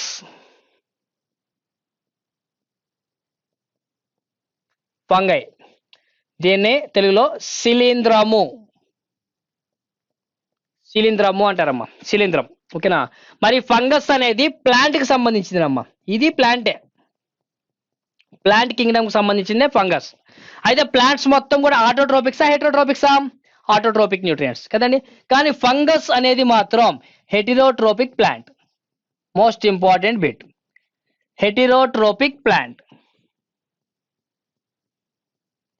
Heterotrophic plant, one of the heterotrophic plant is fungi. మరి హెటరోట్రోపిక్ అంటే డిపెండింగ్ ఆన్ ద అదర్స్, వేరే వాటిపై ఆధారపడుతుంది అంటున్నాం. మరి వేటిపై ఆధారపడింది అంటే ఈ ఫంగస్ అనేది డీకంపోజ్ మెటీరియల్స్, డెడ్ మెటీరియల్స్ ఏమైతే ఉంటాయో, డెడ్ మెటీరియల్స్ ఏమైతే ఉంటాయో వాటిపై ఆధారపడిద్దమ్మా. ఫంగస్ అనేది డెడ్ మెటీరియల్స్, చనిపోయినటువంటి జీవులు ఉంటాయి కదమ్మా, వాటిపై ఆధారపడుతూ ఉంటాయమ్మా. ఎలాగయ్యా అంటే సపోజ్ మన రోడ్డు పైన ఏదో కుక్క చచ్చిపోయింది. ఆ చచ్చిపోయినటువంటి జీవిని మీరు చూస్తే కనుక అది 4-5 రోజులు ఆగి చూస్తే ఆ కుక్క మొత్తం కూడా అది డీకంపోజ్ అయిపోయి అసలు ఏ కంటికి కనపడినటువంటి అవయవాలు మొత్తం వెళ్ళిపోతాయమ్మా. కంటికి కనపడవు అన్నీ కూడా, కరిగిపోయి కరిగిపోయి కరిగిపోయి వారం అయ్యేసరికి బాడీ ఏం కనపడదు. ఒక టీత్ అలాగే స్కిన్ హెయిర్ అయ్యే కనపడతాయి, ఇంకేం కనపడవు. మిగతా ఉన్నటువంటి కాళ్ళలో ఉన్న మజిల్ కావచ్చు, బోన్స్ కావచ్చు, అన్ని ఏమవుతున్నాయి అంటే అవన్నీ కరిగిపోతాయమ్మా. ఎలా కరిగిపోతున్నాయి అంటే ఈ ఉన్న ఫంగస్ ఏం చేస్తుంది, ఫంగస్ అలాగే బ్యాక్టీరియా కూడా, ఫంగస్ అండ్ బ్యాక్టీరియా ఇవి రెండు కూడా ఏం చేస్తాయి అంటే ఆ డీకంపోజ్ మెటీరియల్స్ దగ్గరికి వెళ్ళి సాలిడ్ టైప్ లో ఉన్న ఫుడ్ మొత్తాన్ని కూడా లిక్విడ్ టైప్ లో కన్వర్ట్ చేస్తాయి అమ్మా. ఆ లిక్విడ్ టైప్ లో కన్వర్ట్ చేసి ఆ లిక్విడ్ గా ఉన్నటువంటి ఫుడ్ మొత్తాన్ని ఇవి తినేస్తూ ఉంటాయి అనమాట. అలా తింటాం, ఆహారంగా తీసుకుంటాం. అందుకే వీటిని హెటరోట్రోపిక్ అంటాం. ఆ హెటరోట్రోపిక్ లో కూడా ఇది ఏ టైప్ అయ్యా అంటే స్కావెంజర్స్. హెటరోట్రోపిక్ లో ఏ టైప్ అమ్మా ఇది? స్కావెంజర్స్ అంటాం. ఆల్రెడీ వీటి గురించి ఎక్కడ చూసుకున్నాం మనం, న్యూట్రిషన్ లో చెప్పాను. ఓకేనా. వీటిని స్కావెంజర్స్ అంటాం ఫంగస్ అనేది. మరి ఫంగస్ కి ఎగ్జాంపుల్ చూడండి. ఫంగస్ కి example mushrooms, mushrooms and east, east and slum moulds and bread moulds etcetera. ఇక్కడ మష్రూమ్స్ అంటున్నాం కదమ్మా. మష్రూమ్స్ అంటే పుట్టగొడుగులు, అందరికీ తెలిసిందే మష్రూమ్స్ అనేవి. మరి పుట్టగొడుగులు కంటికి కనపడతాయి కనపడవా? ఖచ్చితంగా కనపడతాయి కదమ్మా. ఆ ఫంగస్ లో కంటికి కనపడేటువంటి ఏకైక శిలీంధ్రం, one of the largest fungi, largest fungi mushroom. గుర్తుపెట్టుకోండి, లార్జెస్ట్ ఫంగై అతి పెద్ద శిలీంధ్రం ఏదయ్యా అంటే మష్రూమ్స్ అండి. మరి ఈస్ట్ అన్నాం. ఈస్ట్ అనే దాన్ని దేనికి యూజ్ చేస్తామయ్యా అంటే ఫెర్మెంటేషన్ రియాక్షన్, కిణ్వనము, ఫెర్మెంటేషన్ రియాక్షన్, కిణ్వన ప్రక్రియ అంటాం. ఫెర్మెంటేషన్ అంటే ఏంది మనకి? ఆల్కహాల్ తయారు చేసే విధానం. ఆల్కహాల్ పండ్ల రసాలు మొత్తాన్ని కుళ్ళబెట్టేస్తారు కదమ్మా, బాగా కుళ్ళబెట్టేసి పులియ పెట్టడం ద్వారా దాంట్లో నుంచి ఆల్కహాల్, ఇథైల్ ఆల్కహాల్ తయారైద్దమ్మా. ఆ ఇథైల్ ఆల్కహాల్ తయారు చేసేటువంటి ఒక ప్రక్రియని ఫెర్మెంటేషన్ అంటాం. ఆ ఫెర్మెంటేషన్ రియాక్షన్ లో ఉపయోగపడే one of the fungus east. ఓకేనా. మోల్డ్స్ అన్నాం. మోల్డ్స్ అంటే ఏంది? బూజు, బూజు అండి. మోల్డ్స్ అంటే బూజు, మన గోడల పైన బాగా కనబడుతుంది. ఇక్కడ స్లమ్ మోల్డ్స్ అన్నా. స్లమ్ మోల్డ్స్ అంటే మన గోడల మీద ఉంటుంది కదమ్మా, ఆ గోడల మీద వచ్చేటువంటి బూజు మొత్తాన్ని స్లమ్ మోల్డ్స్ అంటాం. బ్రెడ్ మోల్డ్స్ అంటే మనం తీసుకునే ఆహార పదార్థాలు ఉంటాయి కదమ్మా, ఆ ఆహార పదార్థాల పైన వచ్చే బూజు మొత్తాన్ని కూడా బ్రెడ్ మోల్డ్స్ అంటాము. ఓకేనా. అది ఫంగస్ గురించి అమ్మా. మరి మోల్డ్స్ బూజు పట్టిన ఫుడ్ మనం తినచ్చా అంటే తినకూడదు కదా, అవి తింటే మనకి వ్యాధులు వస్తాయి అంటాం. ఎందుకని? అవి హానికరమైన సూక్ష్మజీవులు కావచ్చు. కానీ ఇక్కడ ఈస్ట్ అనేది ఉపయోగపడుతుంది. ఎందుకు ఉపయోగపడుతుంది? ఫెర్మెంటేషన్, ఆల్కహాల్ తయారు చేయడానికి ఉపయోగపడుతుంది. ఇక్కడ రెండు వచ్చిన చూడండి, వ్యాధులు కలగజేసేవి అలాగే ఫెర్మెంటేషన్ ఉపయోగపడేవి. అలా ప్రతి సూక్ష్మజీవిలో కూడా ఉపయోగపడేవి ఉన్నవి, హానికరమైనవి రెండు ఉన్నాయి. ఓకేనా? అది 1 బై 1. ఇక్కడ మనం వాటి గురించి తెలుసుకుందాం. ఓకేనండి? ఇప్పుడు మనం వాటి వల్ల కలిగేటువంటి వ్యాధులు మనం చూద్దాం.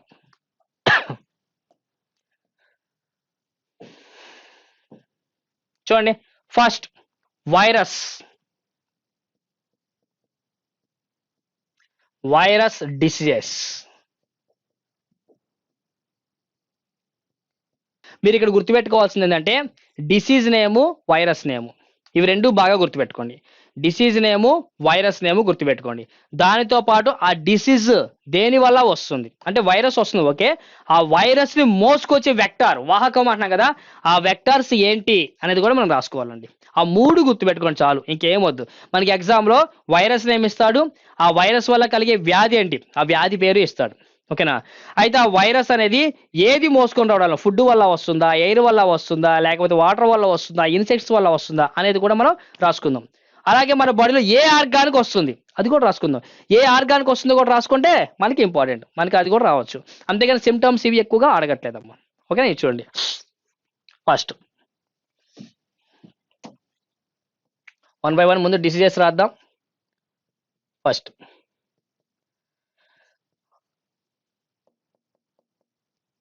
Chicken pox.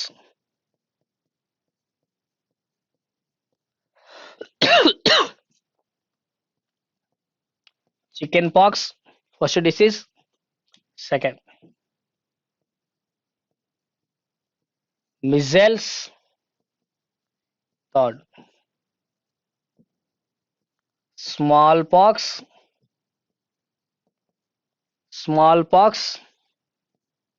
And mumps. And cold. And polio.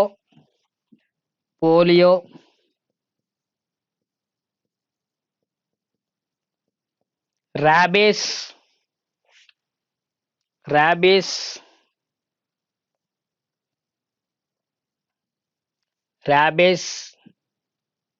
Next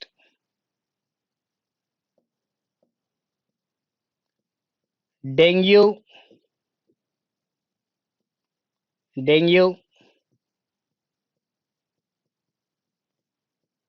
Chikungunya.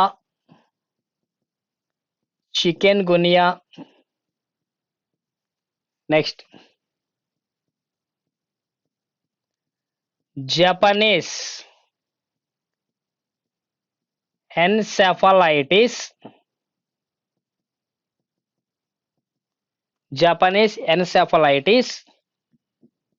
Next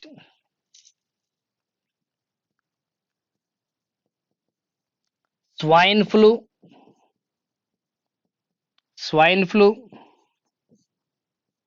And bird flu. And SARS.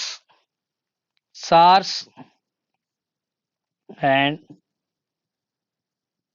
Ebola. And Zika.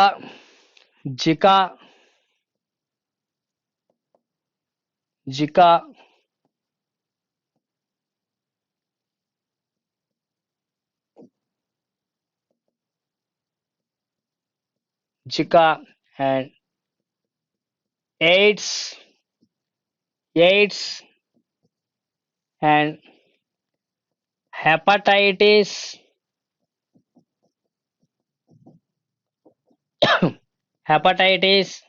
And cancer. And conjunctivitis.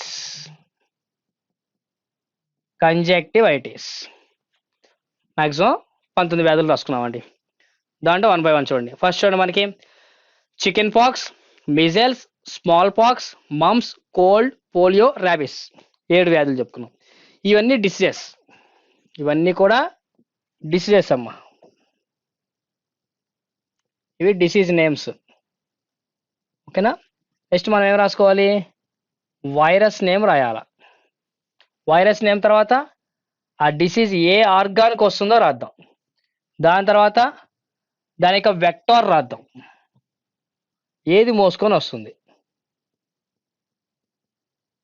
Vector వాహకమైందో రాసుకుందాం. ఓకేనా. ఫస్ట్ చూడండి, చికెన్ పాక్స్ అంట. ఓకేనా.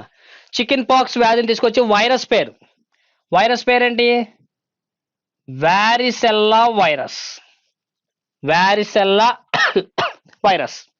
అలాగే మిజెల్స్, మిజెల్స్ వ్యాధిని తీసుకొచ్చేది paramyxovirus, paramyxovirus. Smallpox variola virus, variola virus. Mumps myxovirus, paramyxo అనొచ్చు, myxovirus. Cold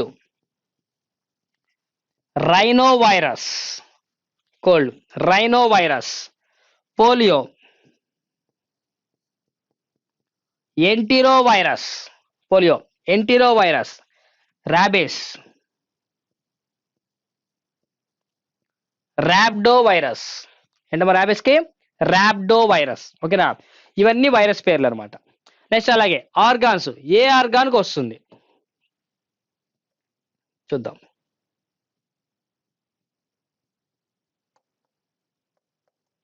ఏ ఆర్గాన్కి వస్తుంది, first చూడండి, chickenpox, measles, smallpox. అమ్మవార్లు అంటారు కదమ్మా, బేసిక్గా అమ్మవారు, బొబ్బలు బొబ్బలు వస్తాయి కదమ్మా, అవి అనమాట ఈ 3 రకాల వ్యాధులు. ఓకేనండి. ఈ 3 ఏ ఆర్గాన్కి వస్తాయి అంటే స్కిన్కి వస్తాయి అమ్మ. ఈ 3 కూడా స్కిన్కి వస్తాయి అనమాట. ఓకేనా. మ్యాక్సిమం ఈ 3 రకాల వ్యాధులు కూడా ఏ వెక్టర్ వల్ల వస్తాయి అంటే ఎక్కువగా ఎయిర్ వల్ల వస్తాయమ్మా, అలాగే పొల్యూట్ ఫుడ్ వల్ల వస్తాయమ్మా. ఎక్కువగా ఎయిర్ వల్ల వస్తాయి, అలాగే పొల్యూటెడ్ ఫుడ్ వల్ల ఎక్కువగా వస్తాయి అనమాట. ఓకేనా. అలాగే మమ్స్, మమ్స్ అనేది దేనికి వస్తుంది, parotid glands, parotid glands, parotid గ్లాండ్స్కి వస్తుందమ్మా. దేనివల్ల వస్తుంది అంటే ఇది వాటర్ వల్ల వస్తుందమ్మా, ఇది వాటర్, వాటర్ వల్ల వస్తుంది. అలాగే కోల్డ్, కోల్డ్ అనేది దేనికి వస్తుంది, నోస్, ముక్కు వల్ల, ముక్కుకు వస్తుంది అనమాట. ఓకేనా. దేనివల్ల వస్తుంది, ఇది సేమ్ ఎయిర్ వల్ల వస్తుంది అండ్ వాటర్ వల్ల కూడా వస్తుంది, ఎయిర్ వల్ల వస్తుంది, వాటర్ వల్ల కూడా వస్తుంది. అవి పొల్యూట్ అవుతాయి, పొల్యూట్ అవ్వడం వల్ల రావడానికి అవకాశం. పోలియో, పోలియో అనేది మోటార్ నర్వ్స్, చాలక నాడులు అంటాం, మోటార్ నర్వ్స్. ఈ డిసీజ్ అనేది 5 years లోపలికి వస్తుందమ్మా. ఈ పోలియో అనేది జస్ట్ బిలో 5 years ఉంటారు కదమ్మా, వాళ్ళకి వస్తుంది, below 5 years, below 5 years babies ఉంటారు కదమ్మా. ఓకేనా. అమ్మాయి కావచ్చు అబ్బాయి కావచ్చు ఎవరికైనా సరే బిలో 5 years ఉన్న వాళ్ళకి మాత్రమే పోలియో వ్యాధి రావడానికి అవకాశం ఉంటుందమ్మా ఎక్కువగా మనకి. ఓకేనండి. మరి మోటార్ నర్వ్స్ అంటున్నాం, నర్వస్ సిస్టమ్ మనకు వస్తే చాలక నాడులు. మోటార్ నర్వ్స్ అనేవి ఏం పని చేస్తాయి అంటే మనకి ఆర్గాన్స్ నుంచి ఇన్ఫర్మేషన్ అనేది బ్రెయిన్కి వెళ్ళాకే బ్రెయిన్ రెస్పాండ్ ఇస్తుంది. ఆ రెస్పాండ్ ఇచ్చేటువంటి ఆ రెస్పాన్స్ తీసుకొని ఆర్గాన్కి మోసుకొచ్చేటువంటి నర్వ్స్ మోటార్ నర్వ్స్ అమ్మ. ఆ మోటార్ నర్వ్స్ చచ్చిపోతాయి. అవి చచ్చిపోయినాయి అనుకోండి, బ్రెయిన్ ఇచ్చే రెస్పాండ్ ఉంది కదా, ఆ రెస్పాండ్ ఇంకా అక్కడి నుంచి ఆర్గాన్కి రాదుగా, రాకపోవడం వల్ల ఆర్గాన్స్ మూమెంట్ జరగదు, అది జీవితాంతం అలాగే ఉండిపోయింది అనమాట. ఎందుకని బ్రెయిన్ నుంచి రెస్పాండ్ ఇంకా రాదు. నర్వ్స్ అనేవి ఒకసారి చనిపోయినాయి అంటే మళ్ళీ రీజనరేట్ అవ్వవు. Okay right. మరి దేని వల్ల వస్తుంది పోలియో అనేది, ఎయిర్ వల్ల వస్తుంది, ఫుడ్ వల్ల వస్తుంది, వాటర్ వల్ల కూడా వస్తుంది. ఓకేనా. నెక్స్ట్ ర్యాబిస్, ర్యాబిస్ అనేది నర్వస్ సిస్టమ్కి వస్తుందమ్మా ఈ వ్యాధి.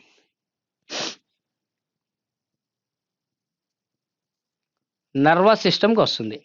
ర్యాబిస్ అనే వ్యాధి దేని వల్ల వస్తుంది అంటే ఆ ర్యాబ్డో వైరస్ అనే దాన్ని ఏ జీవి మోసుకొని వస్తుంది, వెక్టార్ ఏంటి అంటారమ్మా, వెక్టార్ ఏంటి అంటారమ్మా.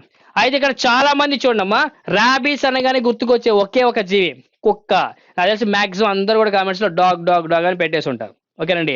ఇక్కడ డాగ్ అన్నాం, డాగ్ అనేది వన్ ఆఫ్ ద ఎగ్జాంపుల్. కుక్క వల్ల వస్తుంది, అలాగే క్యాట్ పిల్లి వల్ల వస్తుంది, అలాగే ఇంకా దేని వల్ల వస్తుంది మనకి? పంది, పిగ్ వల్ల వస్తుంది. అలాగే బ్యాట్స్, గబ్బిలం, గబ్బిలం, గబ్బిలం వల్ల కూడా వస్తుందమ్మా. కుక్క వల్ల వస్తుంది, క్యాట్స్ వల్ల వస్తుంది, పిగ్, కోతి, మంకీ వల్ల కూడా వస్తుందమ్మా. మంకీ, కోతి వల్ల కూడా వస్తుంది. కోతి వల్ల వస్తుంది, బ్యాట్స్, గబ్బిల వల్ల కూడా వస్తుంది. ఆ జీవిలో ఏ జీవి కరిచినా కూడా మాక్సిమం మనకి ర్యాబీస్ రావడానికి అవకాశం ఉంటుంది. అందులో ఏ జీవి కరిచినా కూడా మనకి ర్యాబీస్ రావడానికి అవకాశం ఉంటుంది. అయితే ఇక్కడ నేను చెప్పిన ఎగ్జాంపుల్లో ఎక్కువగా మనల్ని కరిచేది ఏంటి? కుక్క. కుక్క మనల్ని ఎక్కువగా కరుస్తుంది కాబట్టి కుక్క వల్ల ర్యాబీస్ వస్తుంది అని చెప్తారమ్మా. అంతేకాదమ్మా, ఆ ర్యాబీస్ అనే వ్యాధి రాకుండా ఉండడానికి టీకా కనుక్కున్నాడు ఎవరతను? Louis Pasteur. లూయిస్ పాస్చర్ అనే ఆయన ర్యాబీస్ వ్యాధికి టీకా కనుక్కున్నాడమ్మా. అంటే ఆ వ్యాధి రానికుండా చేయొచ్చు అనమాట. ఓకేనండి, అది. Next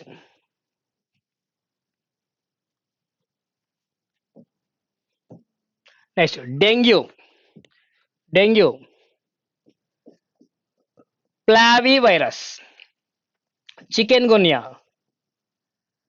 ఆర్బో virus, Japanese encephalitis, alphavirus, swine flu, H1N1 virus, bird flu, H5N1 virus, SARS, corona virus, Ebola, virus, Zika virus. Okay, మరి వేటి ద్వారా వస్తుంది అది కూడా చూడాలిగా మనం. ఆర్గాన్స్, డెంగ్యూ, చికెన్ గున్యా, ఇవి రెండు అనేవి మన బాడీలో ఉన్నటువంటి జాయింట్స్ అండ్ మజిల్స్, కి బాగా ఎక్కువ వస్తుందమ్మా. ఓకే, జాయింట్స్ అండ్ మజిల్స్ కి బాగా ఎక్కువ వస్తుంది అనమాట. దేనివల్ల ఎక్కువగా వస్తుందయ్యా అంటే చూడమ్మా, డెంగ్యూ, చికెన్ గున్యా అంటున్నాం. డెంగ్యూ, చికెన్ గున్యా అనేవి ఎడీస్ ఈజిప్టి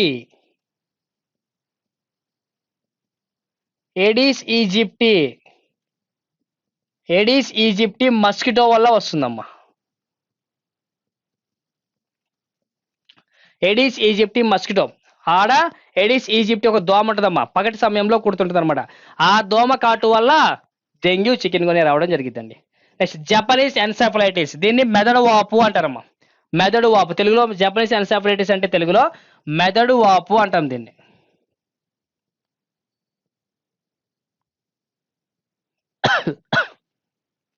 మెదడు వాపు అంటాం.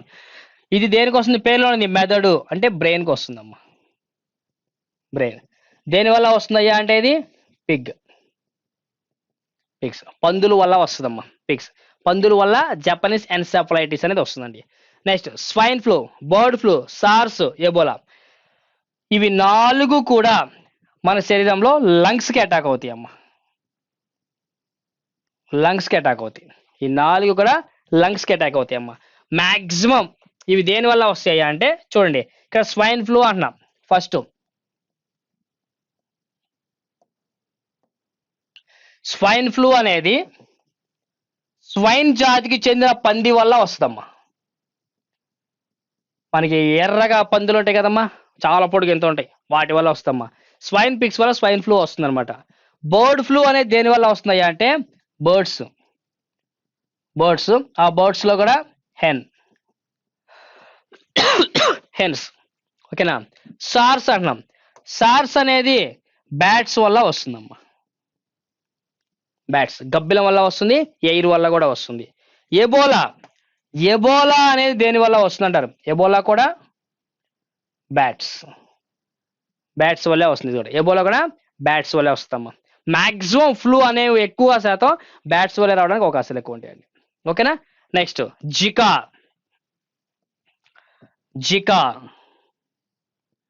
జికా అనేది జాయింట్స్కి వస్తుంది, మజిల్స్కి వస్తుంది అండ్ బ్రెయిన్కి వస్తుందమ్మా. ఓకేనా. మరి ఆ జికా వ్యాధి అంటున్నాం. ఆ జికా వ్యాధి దేని వల్ల వస్తుందయ్యా అంటే same Aedes aegypti.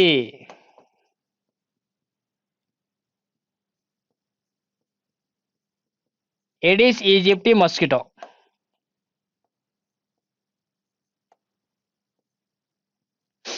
Aedes aegypti mosquito. ఆడ ఎనాఫిలస్ దోమ ఎట్లాగైతే ఉన్నాయో ఇలాగ ఆడ ఎడిస్ ఈజిప్టి, ఆడ ఎనాఫిలస్, ఆడ క్యూలెక్స్, ఎడిస్ ఈజిప్టి 3 రకాల దోమలు చెప్పుకున్నాం మనం కదా. అందులో ఎడిస్ ఈజిప్టి అనే ఒక మస్కిటో వల్ల జికా వస్తుంది, డెంగ్యూ వస్తుంది, చికెన్ గున్యా వస్తుంది. Okay right. Next AIDS, HIV virus, AIDS HIV virus. Hepatitis,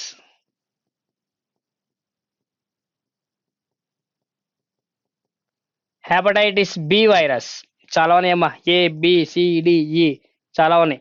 అందులో మెయిన్ ఇంపార్టెంట్ హెపటైటిస్ బి కాబట్టి బి ఎక్కువగా చెప్పుకుంటాం మనం. క్యాన్సర్, యాంకా వైరస్, యాంకా వైరస్. కంజక్టివైటిస్, కంజక్టివైటిస్ అంటే తెలుగులో కండ్ల కలక అంటాం దీన్ని, కండ్ల కలక అని అంటారమ్మా, కండ్ల కలక అంటాం దాన్ని. ఓకేనా. Adeno virus, adeno virus, adeno virus. ఓకేనా. ఇలా మొత్తం వైరస్. అయితే దానికి ఆర్గాన్స్ కూడా చూడాలి కదా మనం ఇప్పుడు. ఆర్గాన్స్ చూడండి. ఎయిడ్స్ వ్యాధి, ఎయిడ్స్ వ్యాధి దేనికి వస్తున్నాయి అంటే ఇమ్యూనిటీకి వస్తుందమ్మా, ఇమ్యూనిటీ పవర్. ఇంకా ఇమ్యూనిటీ పవర్ తగ్గిపోయింది అనుకోండి ఆటోమేటిక్గా అన్ని రకాల వ్యాధులు వస్తాయమ్మా. ఓకేనండి. ఇమ్యూనిటీ మరి ఇది దేని వల్ల వస్తుందయ్యా అంటే నంబర్ ఆఫ్ రీజన్స్ ఉంటే మనం దాని గురించి ఎక్స్ప్లెయిన్ చేసుకుందాం. ఇప్పుడు ఎయిడ్స్ గురించి చెప్పుకోవాలమ్మా, అదొకటి మాత్రం చెప్పుకుందాం మనం. నెక్స్ట్ హెపటైటిస్, హెపటైటిస్ అనేది లివర్కి వస్తుందండి. హెపటైటిస్ అనేది లివర్కి వస్తుంది. దేని వల్ల వస్తున్నాయి అంటే వాటర్, వాటర్ వాటర్ వల్ల ఎక్కువ వస్తుందమ్మా. అలాగే క్యాన్సర్, క్యాన్సర్ అనేది మన బాడీలో సెల్స్కి వస్తుందమ్మా. దీనికి చాలా రకాలు ఉన్నాయి. క్యాన్సర్కి కార్సినోజెనిక్ ఏజెంట్స్ అనేవి ఉంటాయమ్మా, కార్సినోజెనిక్ ఏజెంట్స్. ఈ కార్సినోజెనిక్ ఏజెంట్స్ అంటే ఏమొస్తాయంటే టొబాకో, పొగాకు. ఓకేనా. అలాగే మనకి స్మోకింగ్ కాకుండా ఇంకా ఏంటంటే మన ఏసీ రిఫ్రిజిరేటర్ నుంచి బయట నుంచి కార్బన్ డైఆక్సైడ్ బయటకు వస్తుంటుంది, గ్యాసెస్ అనేవి అవి. ఓకేనా. అలాగే పొల్యూషన్, మన వాహనాల నుంచి బయటికి పొగ చాలా వస్తుంటుంది అది. ఇలాంటి ఎన్నో వాటిని కార్సినోజెనిక్ ఏజెంట్స్ అంటాం. వాటి వల్ల క్యాన్సర్ అవడానికి అవకాశం ఉంటుంది. ఓకే. అలాగే కంజక్టివైటిస్, ఐ కంటికి వస్తుందమ్మా. దేనివల్ల ఇది ఎక్కువ వస్తుందయ్యా అంటే బేసిక్గా వాటర్, వాటర్ అండ్ ఎయిర్. దీనివల్ల కంజక్టివైటిస్ వస్తుందమ్మా. ఓకేనా. చూడండి ఒకసారి మనం ఫస్ట్ నుంచి వైరల్ డిసీజెస్ అమ్మా. ఫస్ట్ మనకి chicken pox, measles, small pox అంటున్నాం. ఇవి 3 కూడా స్కిన్కి వస్తాయి అంటున్నాం కదమ్మా. ఆ 3 ఏంటి వ్యాధులు అనేవి, లక్షణాలు ఎలా ఉంటాయని చెప్తున్నాను. బేసిక్గా జస్ట్ గుర్తుపెట్టుకోవడం కోసం చెప్తున్నాం. లక్షణాలు ఎలా ఉంటాయి మనకి, శరీరం పైన చిన్న చిన్న బొబ్బలు వస్తాయని చెప్తున్నాం కదమ్మా. అలా చిన్న చిన్న బొబ్బలు వచ్చేసి ఆటోమేటిక్గా అమ్మవారని చెప్తాం కదా, ఆ లక్షణాలు కలిగి ఉంటాయమ్మా. అయితే ఇక్కడ స్మాల్ పాక్స్ అంటున్నాగా, స్మాల్ పాక్స్ అంటే తెలుగులో మసూచి అంటాం. ఈ మసూచి వ్యాధి అనేది మన ఇండియాలో ప్రస్తుతానికి అయితే లేదమ్మా, పూర్తిగా మన ఇండియాలో తగ్గిపోయిందమ్మా. పూర్తిగా తగ్గిపోయినటువంటి ఒక వ్యాధి స్మాల్ పాక్స్ మన ఇండియాలో. ఎందుకంటే స్మాల్ పాక్స్కి వచ్చేసరికి వ్యాక్సిన్ వచ్చిందమ్మా. మొట్టమొదటిసారిగా వ్యాక్సిన్ కనుక్కుందే స్మాల్ పాక్స్ కండి. ఎవరతను, ఎడ్వర్డ్ జెన్నర్. ఎడ్వర్డ్ జెన్నర్ అని ఆయన స్మాల్ పాక్స్కి వ్యాక్సిన్ కనుక్కున్నారు. అంత అయిపోయినాక మీకు వ్యాక్సినేషన్ చెప్తా. ఆ వ్యాక్సినేషన్లో మొట్టమొదటి వ్యాక్సిన్ కనుక్కుంది ఎడ్వర్డ్ జెన్నర్. ఎలా కనుక్కున్నాడు, ఏ విధంగా కనుక్కున్నాడో మొత్తం ఎక్స్ప్లెయిన్ చేసుకుందాం దాంట్లో. అలాగే మమ్స్, మమ్స్ అంటే ఇక్కడ ఉంటాయి అమ్మా, గవద బెడలో అంటాం. పెరోటిడ్ గ్లాండ్స్ ఇక్కడ ఉంటాయి. ఆ పెరోటిడ్ గ్లాండ్స్ స్వెల్లింగ్ వచ్చేస్తాయి అమ్మ, ఇక్కడ ఇంతలా వాపు వచ్చేస్తాయి మనకి ఇంత మొత్తం. చాలా మంది ఇక్కడ స్టెక్కర్లు కూడా అంటించుంటారమ్మ చిన్నప్పుడు చూసుకుంటే, అవి దానికే ఒక 9 days ఉండి పోయిద్ది అనమాట. కోల్డ్ అందరికీ తెలిసిందే, జలుబు. పోలియో అందరికీ తెలిసిందే, కాళ్ళు ఇంకా పెరుగుదల జరగదమ్మా. ఓకేనండి.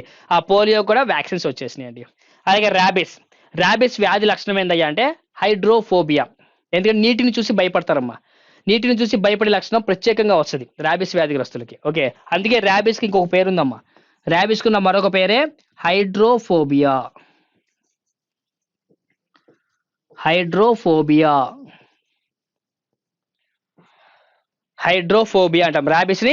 హైడ్రోఫోబియా నీటిని చూసి భయపడే లక్షణం. జలభీతి అంటాం తెలుగులో, దాన్ని జలభీతి అంటాం. కుక్క కరిచింది కదమ్మా, కుక్క కరిచిన వెంటనే ఫస్ట్ మనం చేయాల్సిన అంశం ఏందయ్యా అంటే, చాలా మంది కుక్కను తన్ని కుక్కను చంపేస్తారు. కుక్కని ఎప్పుడు చంపకూడదండి. మనల్ని కరిచిన కుక్క ఏదైతే ఉందో ఆ కుక్కని 1 month పాటు మనం అబ్జర్వేషన్ లో ఉంచుకోవాలి. ఎందుకు అబ్జర్వేషన్లో ఉంచాలి అంటే మనల్ని కరిచిన కుక్క ఏదైతే ఉందో ఆ కుక్క 1 month బతికే ఉందంటే దానికి మనల్ని కరిచేటప్పుడు దానికి ర్యాబీస్ లేదు, మనకి ర్యాబీస్ రాలేదు అని ఫిక్స్ అయిపోవచ్చు. అలా అని చెప్పి 1 month పాటు ఏ ట్రీట్మెంట్ చేసుకోకుండా ఇంట్లో ఉండకూడదు. కరిచిన వెంటనే ఫస్ట్ మనం సబ్బుతో బాగా క్లీన్ చేసి ఆ గాయాన్ని వెళ్ళి ఇంజెక్షన్ చేయించుకోవాలి. మనం ర్యాబీ పోల్ అంటాం. ఆ ర్యాబీ పోల్ ఒక ఇంజెక్షన్ ఔషధం అనమాట. ఆ ఇంజెక్షన్ చేయించుకోవడం వల్ల ఏమవుతుందంటే ఆ ఉన్నటువంటి పళ్ళలో ఉన్న పాయిజన్ మొత్తం మన బాడీలోకి వెళ్ళదు అనమాట. అంటే వైరస్ మన బాడీలోకి వెళ్ళదు, వెళ్ళినా కూడా చనిపోయింది అనమాట. అలా యాంటీబయాటిక్స్ చేసుకోవాలి ఖచ్చితంగా ర్యాబీస్ వ్యాధికి. ఒకవేళ వ్యాధి వచ్చింది అంటే మాత్రం ఎలా ఉంటాడు అంటే ఫస్ట్ కొన్ని రోజుల్లో తన శరీరంలో తనకే మార్పులు వస్తాయి. ఏందా మార్పులు అంటే నర్వస్ సిస్టమ్ పనిచేయకపోవడం వల్ల ఎముకలు కండరాలు మొత్తం వీక్ అయిపోయి 2 కాళ్ళతో నడవాల్సిన వాళ్ళు 4 కాళ్ళతో నడుస్తాడమ్మా. అంటే ఈ 2 చేతులు కింద పెట్టేసి 4 కాళ్ళతో కుక్కలాగా నడవడం, నాలుక బయట పెట్టేయడం, సలైవా మొత్తం కిందకి వదలడం, మాట్లాడడం అంటే నత్తి వచ్చేసేయడం. ఓకేనండి. ఒకసారి వాటర్ పెట్టామంటే భయపడి వాటర్ నెట్టేసి వెళ్ళిపోవడం. ఒకవేళ నెట్టి కొంతమంది ఏమో కిందకి దాని చుట్టూ కూడా అలాగే తిరుగుతుంటారు. అలా చుట్టూ తిరిగారు అంటే మాత్రం మాక్సిమం చనిపోయాడు, ఇంకో ఫ్రాక్షన్ ఆఫ్ సెకండ్స్ అయిపోయాడు అని అర్థం. అట్లా లక్షణాలు వస్తూ ఉంటాయి అమ్మా హైడ్రోఫోబియా ర్యాబిస్కి వచ్చేసరికి. ఓకేనా. అలాగే డెంగ్యూ చికెన్ గున్యా. ఇక్కడ ఎడిస్ ఈజిప్టి అనే దోమలోనే పెద్ద దోమ కంటికి బాగా కనపడుతుంది అనమాట. పగటి సమయంలో కుట్టింది. ఆ దోమ మనల్ని కుట్టింది అంటే కనుక కండరాలు కీళ్ళు మొత్తం పనిచేయవండి, మాక్సిమం పనిచేయవు. ఇట్లా నడక ఇట్లా తీసి నడక కూడా మనం వేయలేం, ఒక కాలు తీసి కాలు కూడా వేయలేం, అంత పెయిన్ఫుల్ గా ఉంటాయి అమ్మా ఆ 2 డిసీజెస్. అయితే ఇక్కడ డెంగ్యూకి చికెన్ గున్యాకి ఒకే లక్షణాలు ఉంటాయి, రెండింటికి ఒకే లక్షణాలు ఉంటాయి. అయితే డెంగ్యూకి ఎక్స్ట్రా ఇంకో లక్షణం ఉంటుంది. ఆ లక్షణం ఏందయ్యా అంటే ప్లేట్లెట్స్ అనేవి తగ్గిపోతాయి అమ్మ. డెంగ్యూ వ్యాధిగ్రస్తుల్లో ప్లేట్లెట్స్ అనేవి తగ్గిపోతాయి. ప్లేట్లెట్స్ తగ్గిపోతాయి. ఆ ప్లేట్లెట్స్ తగ్గిపోవడం వల్ల ఏంటంటే మాక్సిమం మనిషి చనిపోవచ్చు, చనిపోవడానికి ఎక్కువ అవకాశాలు ఉంటాయి డెంగ్యూ. ఓకేనా. అది అలాగే జపనీస్ ఎన్సెఫలైటిస్ మెదడు వాపు 10 సంవత్సరాల లోపు పిల్లలకి ఎక్కువగా వస్తాం. ఇది 10 years లోపు వాళ్ళకి బాగా ఎక్కువ వస్తుంది అనమాట. ఏంటది మెదడు వాపు అనేది. ఓకేనా. ఆ వ్యాధి వచ్చింది అంటే కనుక వాడికి ఉండే లక్షణం ఏందయ్యా అంటే ఫస్ట్ ఫిట్స్ వస్తాయమ్మా, బాగా ఫీవర్ వస్తుంది. 104 degrees Fahrenheit ఫీవర్ వచ్చి ఫిట్స్ వచ్చేస్తాయి. ఫిట్స్ వచ్చి పడిపోయినప్పుడు మాక్సిమం చాలా మంది చనిపోతారమ్మా, లేదా కోమాలోకి వెళ్తారమ్మా. కోమాలోకి వెళ్ళినోడు బతకచ్చు లేదా చచ్చిపోవచ్చు, ఎక్కువ శాతం చనిపోతారు అనమాట. బతికాడు అంటే వాళ్ళకి అదృష్టవంతుడే. ఒకవేళ బతికాడు అన్నా కూడా బతికిన తర్వాత వాళ్ళ శరీరంలో ఉన్న జ్ఞానేంద్రియాలు సెన్సరీ పార్ట్స్ ఉంటాయి కదా, 5 types sensory parts: eye, nose, ear, tongue, ఓకేనా, స్కిన్. ఈ 5 ఉన్నాయి కదమ్మా. ఈ 5లో స్కిన్ పక్కన పెట్టేస్తే ఈ 4 సెన్సరీ ఆర్గాన్స్ ఏదో ఒక సెన్సరీ ఆర్గాన్ పని చేయకుండా పోతుందమ్మా లైఫ్ లాంగ్. ఎందుకంటే బ్రెయిన్ అంటున్నాం మనం, ఇది బ్రెయిన్ అనుకోండి. ఓకేనా. ఆ వచ్చిన వ్యాధి వచ్చినమ్మంటే ఆ వైరస్ వెళ్ళి ఏదో ఒక పార్ట్ని కరప్ట్ చేసేస్తుంది, బ్రెయిన్లో ఏదో ఒక పార్ట్ని కరప్ట్ చేస్తుంది. అది ఎగ్జాక్ట్గా కన్ను పని చేసేటువంటి పార్ట్ ఏదైతే ఉందో ఆ పార్ట్ పాడు చేసిందంటే 2 కళ్ళలో ఏదో ఒక కన్ను కంటి చూపు కోల్పోవడము లేదా మసక రావడం కానీ జరగచ్చమ్మా. ఎందుకంటే అక్కడి నుంచి వచ్చేటువంటి అక్కడ కణాలు చచ్చిపోయినాయి అంటే అక్కడి నుంచి రావాల్సిన రెస్పాన్స్ అయ్యి రావు కాబట్టి ఇంకా అది పనిచేయదు. అలాంటివి రావచ్చు, చెవి సరిగా వినకపోవడం కావచ్చు, నత్తి రావడం కానీ. ఓకేనా. ఇలాంటి ఎన్నో రకాల లక్షణాలు వీళ్ళకి వస్తాయి. ఆ లక్షణాలు ఏవి రాలేదు అంటే వాడు అదృష్టవంతుడు అని అర్థం. ఓకేనా. Next swine flu, bird flu, SARS, Ebola ఇవన్నీ లంగ్స్కి వస్తాయి అంటున్నాం. వీటి యొక్క లక్షణాలు ఏంటంటే అంటే విపరీతమైన దగ్గు, జ్వరము, ఛాతి మంట. ఓకేనండి. అలాగే మనకి ఇప్పుడు కరోనాకి అందరూ ఏ లక్షణాలుగా చదువుకుంటుంది అవే లక్షణాలు ఉంటాయి అన్నీ కూడా. ఇదేమో పందుల వల్ల వస్తుంది, ఇదేమో పక్షి వల్ల వస్తుంది, ఇదేమో దేని వల్ల బ్యాట్స్. ఓకేనా. వీటి వల్ల వస్తుందమ్మా. జికా గురించి ఇంపార్టెంట్ చూడమ్మా. జికా అంటున్నాం కదా,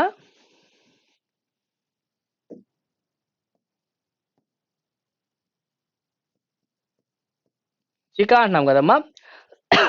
జికా అనేది మొట్టమొదటిసారిగా వ్యాధి ఎప్పుడు వచ్చిందయ్యా అంటే 1932లోనే వచ్చిందమ్మా. ఫస్ట్ ఎక్కడయ్యా అంటే బ్రెజిల్లోనే వచ్చిందమ్మా. మొట్టమొదటి కేసు బ్రెజిల్లో వచ్చింది. ఎప్పుడు 1932లోనే వచ్చిందమ్మా. అయితే ఆ జికా వ్యాధి యాస్టీజ్ డెంగ్యూ వ్యాధి యొక్క లక్షణాలు ఎలాగైతే ఉంటాయో అలాగే జికా వ్యాధి లక్షణాలు కూడా అలాగే ఉంటాయమ్మా. డెంగ్యూ వ్యాధి లక్షణాలు ఏం చెప్తున్నాము? Joint pains, muscle pains, bones బాగా నొప్పిపడడం, నడక రాకపోవడం చెప్తున్నా కదా, అవే లక్షణాలు ఉంటాయి. అయితే ఈ జికా వ్యాధికి స్పెషల్ ఎఫెక్ట్ ఒకటి ఉంది. అదేందయ్యా అంటే ఈ వ్యాధి ప్రెగ్నెంట్ లేడీస్కి వస్తే, ప్రెగ్నెంట్ లేడీస్ గనక వచ్చింది అంటే గనక ఈ ప్రెగ్నెంట్ లేడీస్ లోపల పెరుగుతున్న బేబీ ఉన్నాడు కదమ్మా, ఇక్కడ బేబీ ఉన్నాడు కదమ్మా లోపల. ఈ బేబీ పెరుగుతూ ఉంటాడు కదా 9 months. ఆ 9 months పెరిగేటప్పుడు అన్ని ఆర్గాన్స్ పెరుగుతాయి, కానీ బ్రెయిన్ ఒక్కటి మాత్రం పెరగదండి. బ్రెయిన్ పెరగదు. చిన్న మెదడుతో పుడతారండి వాళ్ళు. ఆ చిన్న మెదడుతో పుట్టడం వల్ల ఏమవుతున్నాయి అంటే ఎక్కువ నెలలు బతకరు, మాక్సిమం చనిపోతారమ్మా. ఓకేనా. అయితే ఈ జికా 1932 వచ్చి పోయిందమ్మా. రీసెంట్గా వచ్చేసరికి 2015లో బ్రెజిల్లోనే వచ్చింది. 15కి 16కి మధ్యలో సుమారుగా 2500 మందికి పైగా జికా వ్యాధితో పుట్టారంటమ్మా చాలా మంది. మాక్సిమం వీళ్ళందరూ చచ్చిపోయారు. మాక్సిమం చచ్చిపోతారనమాట. ఆ 2015-16 ఆ సంవత్సరంలో ఆ బ్రెజిల్లో ఉన్న గవర్నమెంట్ ఒక స్టేట్మెంట్ ఇచ్చిందండి. ఏంది ఆ స్టేట్మెంట్ అంటే, ప్రెగ్నెంట్ లేడీస్ ఎవరు కూడా విదేశాల నుంచి మా దేశానికి రాకూడదు, మా దేశం నుంచి విదేశాలకు వెళ్ళకూడదు అని చెప్పారమ్మా. అట్లా వాళ్ళు ఎప్పుడైతే కండిషన్ పెట్టారో ఆటోమేటిక్గా ప్రపంచవ్యాప్తంగా జికా వ్యాధి రాకుండా ఆగిపోయిందండి. అలా కండిషన్ పెడితే మనకి ఏ వ్యాధి ఇంకో దేశానికి రాదనమాట. ఓకేనండి.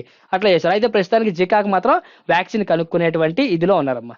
అయితే ఈ జికా వైరస్ ఏదైతే ఉందో ఆ వైరస్ యొక్క ఫుల్ స్ట్రక్చర్ ఆ వైరస్ యొక్క ఫుల్ స్ట్రక్చర్ అంటే దాంట్లో జన్యు పదార్థం ఏముంటుంది అని పూర్తి సమాచారం అమెరికా వాళ్ళు కనుక్కున్నారమ్మా. ప్రజెంట్ అమెరికా వాళ్ళు కనుక్కున్నారు కాబట్టి దాని ఫుల్ స్ట్రక్చర్ వచ్చేసింది కాబట్టి దానికి వ్యాక్సిన్ కనుక్కోవడం చాలా సులభం అనమాట. కనుక్కుంటారు ఇంకా. అయితే ప్రజెంట్ కరోనా విషయంలో ఉన్నారు కాబట్టి దీన్ని వదిలేసి ఉంటారు.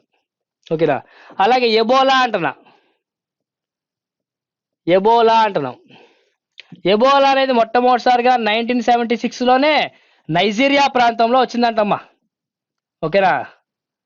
నైజీరియా ప్రాంతంలోనే మొట్టమొదటిసారిగా ఈ వ్యాధి వచ్చిందంట. అయితే తర్వాత 1976లో పోయి 2014లో ఈ వ్యాధి వచ్చిందమ్మా. మళ్ళీ నైజీరియా ప్రాంతంలోనే. అది ఎలా వచ్చిందంటే నైజీరియా ప్రాంతంలో ఎబోలా అని ఒక రివర్ నది అమ్మా. ఎబోలా అంటే అర్థం రివర్, గుర్తుపెట్టుకోండి. ఎబోలా అంటే రివర్, జికా అంటేనేమో ఫారెస్ట్. జికా అంటే మీనింగ్ ఫారెస్ట్. ఓకేనా. జికా అంటేనేమో అర్థం ఫారెస్ట్, ఎబోలా అంటేనేమో రివర్. ఎబోలా అనే ఒక నది ఒడ్డున ఉన్న ప్రాంతంలో ఆ వ్యాధి వచ్చిందంట. మనకి ఎబోలా అని పేరు పెట్టారు. అయితే ఈ ఎబోలా వ్యాధి వచ్చింది అంటే మాక్సిమం మనిషి 9 days బతుకుతాడండి. మాక్సిమం ఎబోలా వ్యాధి వచ్చిన 9 days. అయితే కరోనా కన్నా డేంజర్ అండి ఎబోలా. ఎబోలా వచ్చింది అంటే వాడిని ఇలా తాకితే చాలు పక్కనోడికి వచ్చేస్తుంది. మన కరోనా వచ్చినట్టే అలాగే వస్తుంది. కానీ ఆ వ్యాధి వచ్చింది అంటే మాక్సిమం 9 రోజులు చచ్చిపోవడం జరుగుతుందమ్మా. కరోనా కూడా మాక్సిమం ఇమ్యూనిటీ పవర్ లేకపోతే వాడు 9 రోజులు చచ్చిపోతున్నాడు. ఓకేనండి. కానీ ఎబోలా వ్యాధి వచ్చినవాడు మన కరోనా కనుక వచ్చినప్పుడు అందరూ చనిపోయిన బాడీ కూడా తీసుకెళ్ళకూడదు అని చెప్పి చనిపోయిన శరీరం మొత్తం గవర్నమెంటే దహనం చేసేసింది కదండి. అలాగే ఎబోలా కూడా వచ్చింది అంటే వచ్చి చనిపోయినప్పుడు చనిపోయిన బాడీ కూడా ఆ వైరస్ అలాగే ఉంటుందమ్మా. దాన్ని టచ్ చేసినా కూడా అందరికీ వస్తుందమ్మా. అందుకే ఎబోలా వ్యాధి వచ్చి చచ్చిపోయిన వాడిని ఎవరికి అప్పగించరు, వాళ్ళని దహనం చేసేస్తారమ్మా. అది కూడా ఎలక్ట్రికల్ ద్వారా దహనం చేస్తారు. బూడిది కూడా బయటికి రానివ్వరు అనమాట. అలా ఎబోలా అమ్మ. మరి అలాంటి ఎబోలా వైరస్ ఉందా లేదా అని చేసే కన్ఫర్మేషన్ బ్లడ్ టెస్ట్లు ఏంటి? ఎబోలా వ్యాధి యొక్క కన్ఫర్మేషన్ టెస్ట్లు అమ్మా.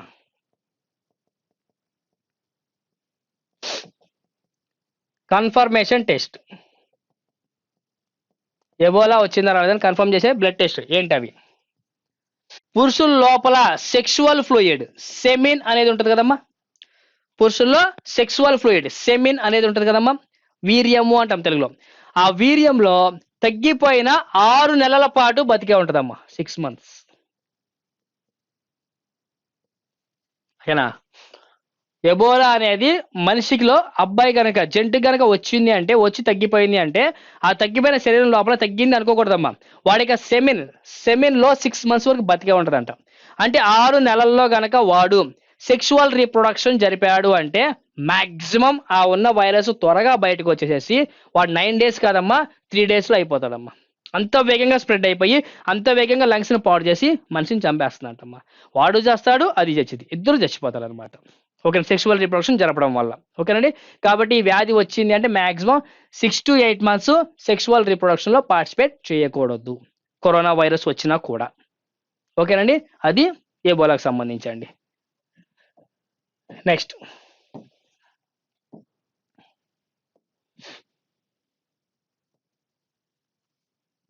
నెక్స్ట్ ఎయిడ్స్ గురించి చెప్పుకుందాం. హెపటైటిస్ అంటే జాంటీస్ అన్నమ్మా. క్యాన్సర్ గురించి మనం చెప్పుకుందాం. కంజక్టివైటిస్ అంటే కండ్ల కలక, అందరికి తెలిసిందే. బాగా పుసులు కట్టేసి వేస్ట్ మొత్తం బయటకు వచ్చేస్తుంటుంది. ఓకేనా. సరే, ఈ రెండింటి గురించి ఎక్స్ప్లెయిన్ చేస్తాను, చూడండి ఒకసారి. ఎయిడ్స్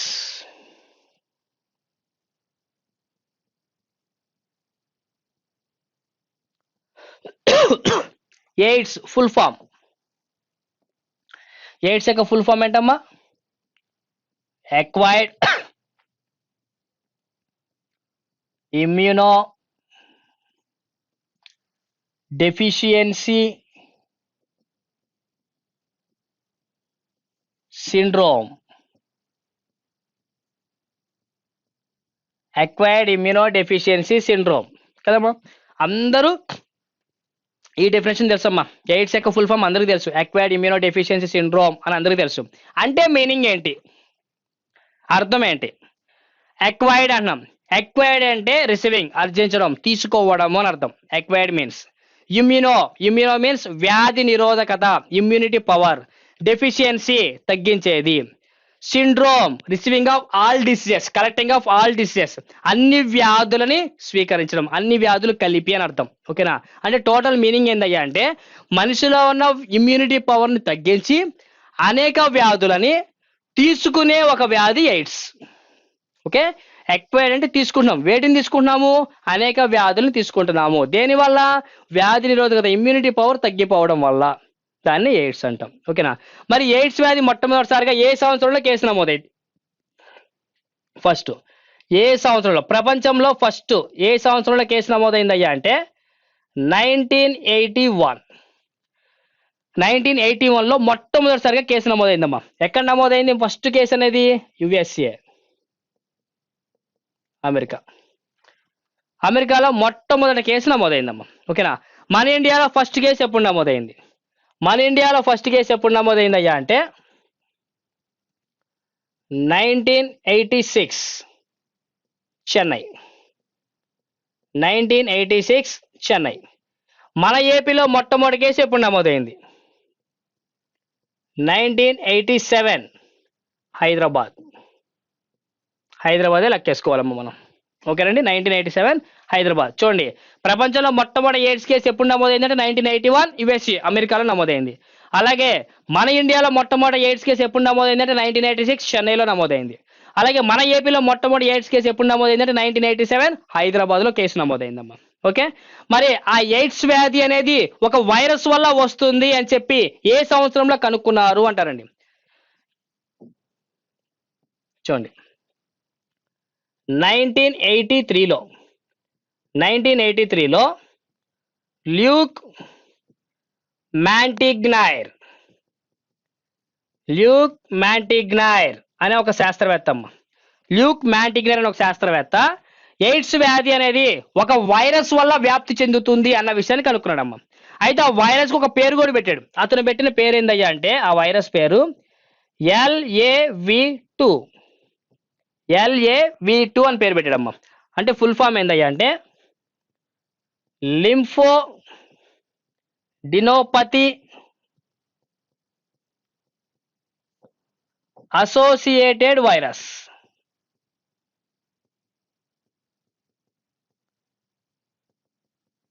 లింఫోడినోపతి అసోసియేటెడ్ వైరస్ 2 అని అర్థం అనమాట. ఆ తర్వాత 1984లో రాబర్ట్ గ్యాలో అనే ఒక శాస్త్రవేత్త అమ్మ.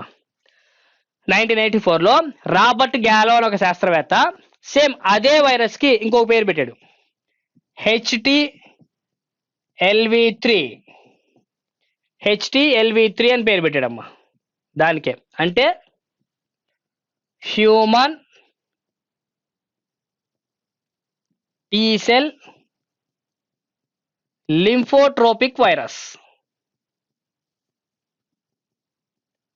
లింఫోట్రోపిక్ వైరస్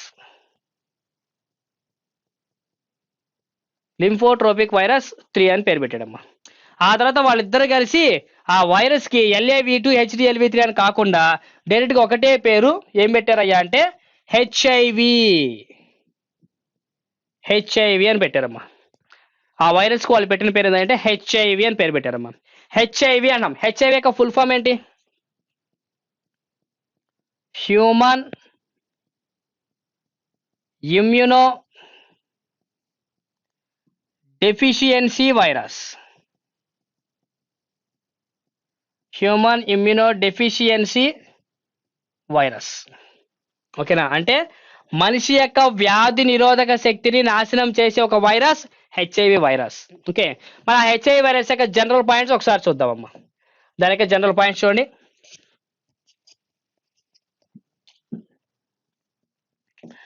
హెచ్ఐవి వైరస్ యొక్క షేప్, దాని షేప్ ఎలా ఉంటుంది?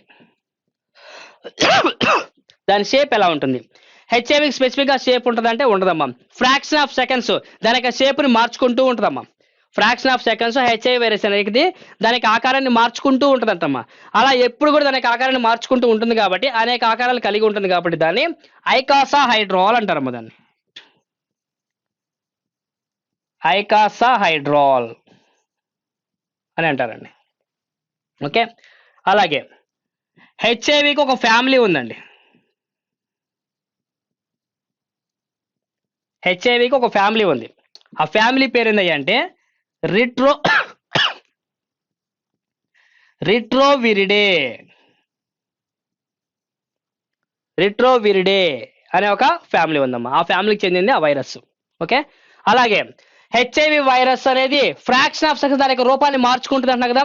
ఆ రూపాన్ని మార్చుకోవడానికి గల కారణం దాంట్లోనే ఒక ఎంజైమ్ అండి. ఆ ఎంజైమ్ ఉండడం వల్లే అది రూపాన్ని మార్చుకుంటుంటుంది. మరి ఆ వైరస్ లో ఉన్న ఎంజైమ్ ఏంటి? Enzyme reverse transcriptase.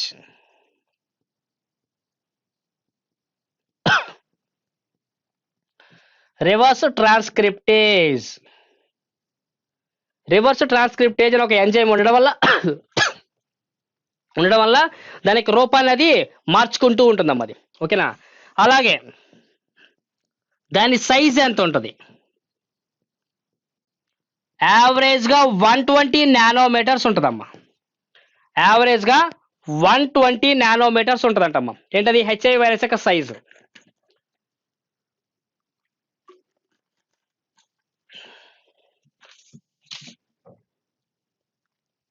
చూడండి, ఇది హెచ్ఐవి వైరస్ సంబంధించిన ఇన్ఫర్మేషన్ అమ్మా. ఓకేనా, షేపు ఐకోసాహైడ్రాల్, ఫ్యామిలీ రిట్రోవిరిడే, అలాగే దాని ఎంజైమ్, దాంట్లో ఉండే enzyme reverse transcriptase, size 120 nanometres వరకు ఉంటుందమ్మా. మరి ఆ వైరస్ అనేది మన శరీరంలోకి అంటే ఎయిడ్స్ వచ్చిన వారికి ఏ విధంగా ప్రవేశిస్తుంది? వ్యాధి రావడానికి గల కారణం ఏంటి అంటారమ్మా. వ్యాధి రావడానికి గల కారణాలు ఏంటంటే, ఒకటి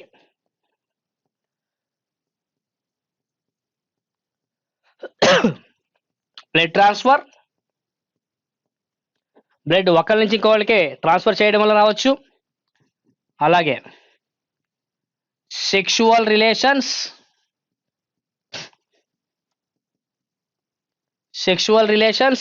ఓకేనా, ఎక్కువగా సెక్షువల్ రీప్రొడక్షన్ పార్టిసిపేట్ చేయడం వల్ల రావచ్చు. అలాగే pregnant mother to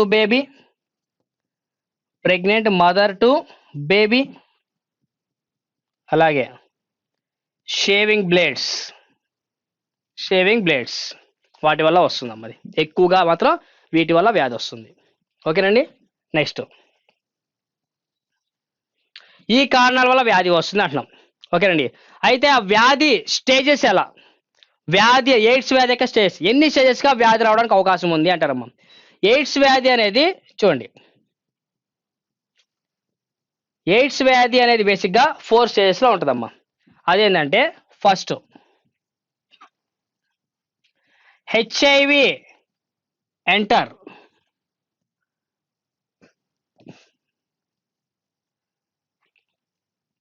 HIV entering. 2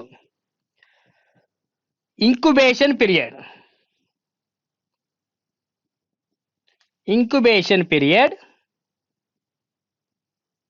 next third symptoms stage,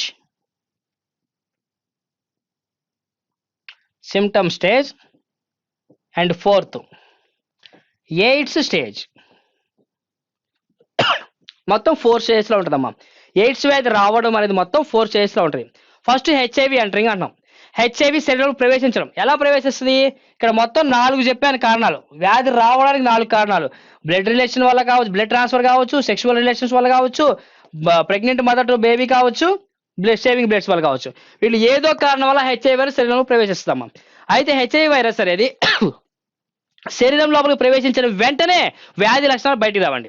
ఏం చెప్పుకున్నాం మనం, ఏదైనా ఒక సూక్ష్మజీవి శరీరం లోపలికి వచ్చిన వెంటనే అదేం చేస్తుంది, వాడికి జాతిని అభివృద్ధి చేసుకుంటూ ఉంటుందని చెప్పాను, డెవలప్ అవుతూ ఉంటుందని చెప్పాను కదమ్మా. అయితే ఇక్కడ హెచ్ఐవి వైరస్ శరీరం లోపలికి వెళ్ళిన వెంటనే డెవలప్మెంట్ స్టార్ట్ చేయదండి, ముందు తిరుగుతూ ఉంటుంది అనమాట. అది ఎంతకాలం తిరిగిద్దయ్యా అంటే సుమారుగా 2 to 3 months, 2 నుంచి 3 నెలల వరకు అది ప్రవేశించి చుట్టూ తిరుగుతూనే ఉంటుందమ్మా. అది డెవలప్మెంట్ స్టార్ట్ చేయదు, అలానే వ్యాధి లక్షణాలు బయటికి తీసుకురాదు. ఇది కనుక మనం తెలుసుకున్నాము అంటే మాక్సిమం యాంటీబయాటిక్స్ ద్వారా దాన్ని చంపేయచ్చు, ఒకటే ఉంటుంది కాబట్టి లేదా 2 ఉంటాయి కాబట్టి. అది ఇంకా డెవలప్మెంట్ స్టార్ట్ చేయలేదు కాబట్టి చంపడానికి అవకాశాలు ఉంటాయి, కానీ అది మనకు తెలియదుగా వచ్చిందా లేదా అనేది. అలాగే ఇంక్యుబేషన్ పీరియడ్ అంటే ఏంది, అది డెవలప్మెంట్ స్టార్ట్ చేసింది. అది ఎంతకాలం డెవలప్మెంట్ జరిగిద్దయ్యా అంటే ఇంక్యుబేషన్ పీరియడ్ 3 to 5 years, 3 నుంచి 5 సంవత్సరాల కాలం పట్టిద్దమ్మా. హెచ్ఐవి వైరస్ శరీరం లోపల అభివృద్ధి చెందడానికి పట్టే సమయం 3 నుంచి 5 సంవత్సరాలు. దానికి ఇంక్యుబేషన్ పీరియడ్ 3 to 5 years అండి. ఎప్పుడైతే 5 years అయిందో ఇక దాని సిమ్టమ్స్ బయటకు వస్తాయి. ఆ సిమ్టమ్స్ ఏందయ్యా అంటే, 1 బాడీ వెయిట్ లాస్ అయిపోతూ ఉంటాడు, కళ్ళు అనేవి సరిగ్గా కనపడవు, ఓకేనండి. జలుబు ఇలాంటి వైరస్ సంబంధించిన లక్షణాలు అనేకం, చర్మ వ్యాధులు వస్తాయి. మెయిన్ సెక్షువల్ ఆర్గాన్స్ మీద పుండ్లు ఏర్పడుతూ ఉంటాయేమో కొంతమందికి. ఒకప్పుడు పుండ్లు ఏర్పడడం, ఇప్పుడైతే ఆ లక్షణం కనపడట్లేదు. ఎందుకంటే అలాంటి టాబ్లెట్స్ రావడం వల్ల, మంచి టాబ్లెట్స్ రావడం వల్ల అదర్ సిమ్టమ్స్ అయ్యి కూడా మనిషికి కనపడట్లేదు.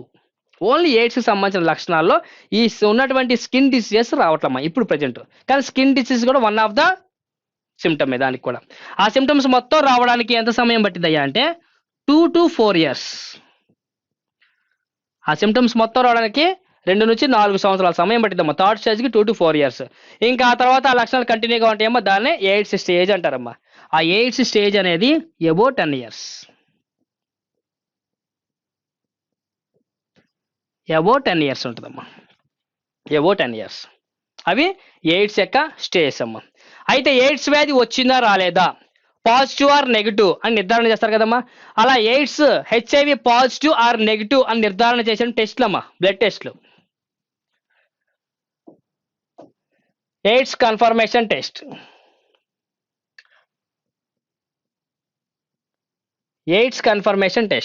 చూడండి జాగ్రత్తగా. ఇక్కడేమో ఎయిడ్స్ వ్యాధి హెచ్ఐవి వైరస్ యొక్క లక్షణాలు చెప్పుకున్నాం, ఎలా వస్తుందో చెప్పుకున్నాము, వాటికి స్టేజెస్ చెప్పుకున్నాం కదా. అయితే పాజిటివ్ అండ్ నెగిటివ్ అనేది ఎలా తెలుస్తుందయ్యా అంటే, చూడండి test. 1 ELISA, 2 PCR, 3rd one Western blot technique, 4th tridot test. ఈ 4 టెస్టులు చేస్తారమ్మా హెచ్ఐవి పాజిటివ్ ఆర్ నెగిటివ్ అని. అయితే ఇందులో ఎలిసా అంటున్నా కదా, ఎలిసా అంటే full form enzyme linked immunosorbent assay. Enzyme linked immunosorbent assay, ఓకేనా. పీసీఆర్ అంటే polymerase chain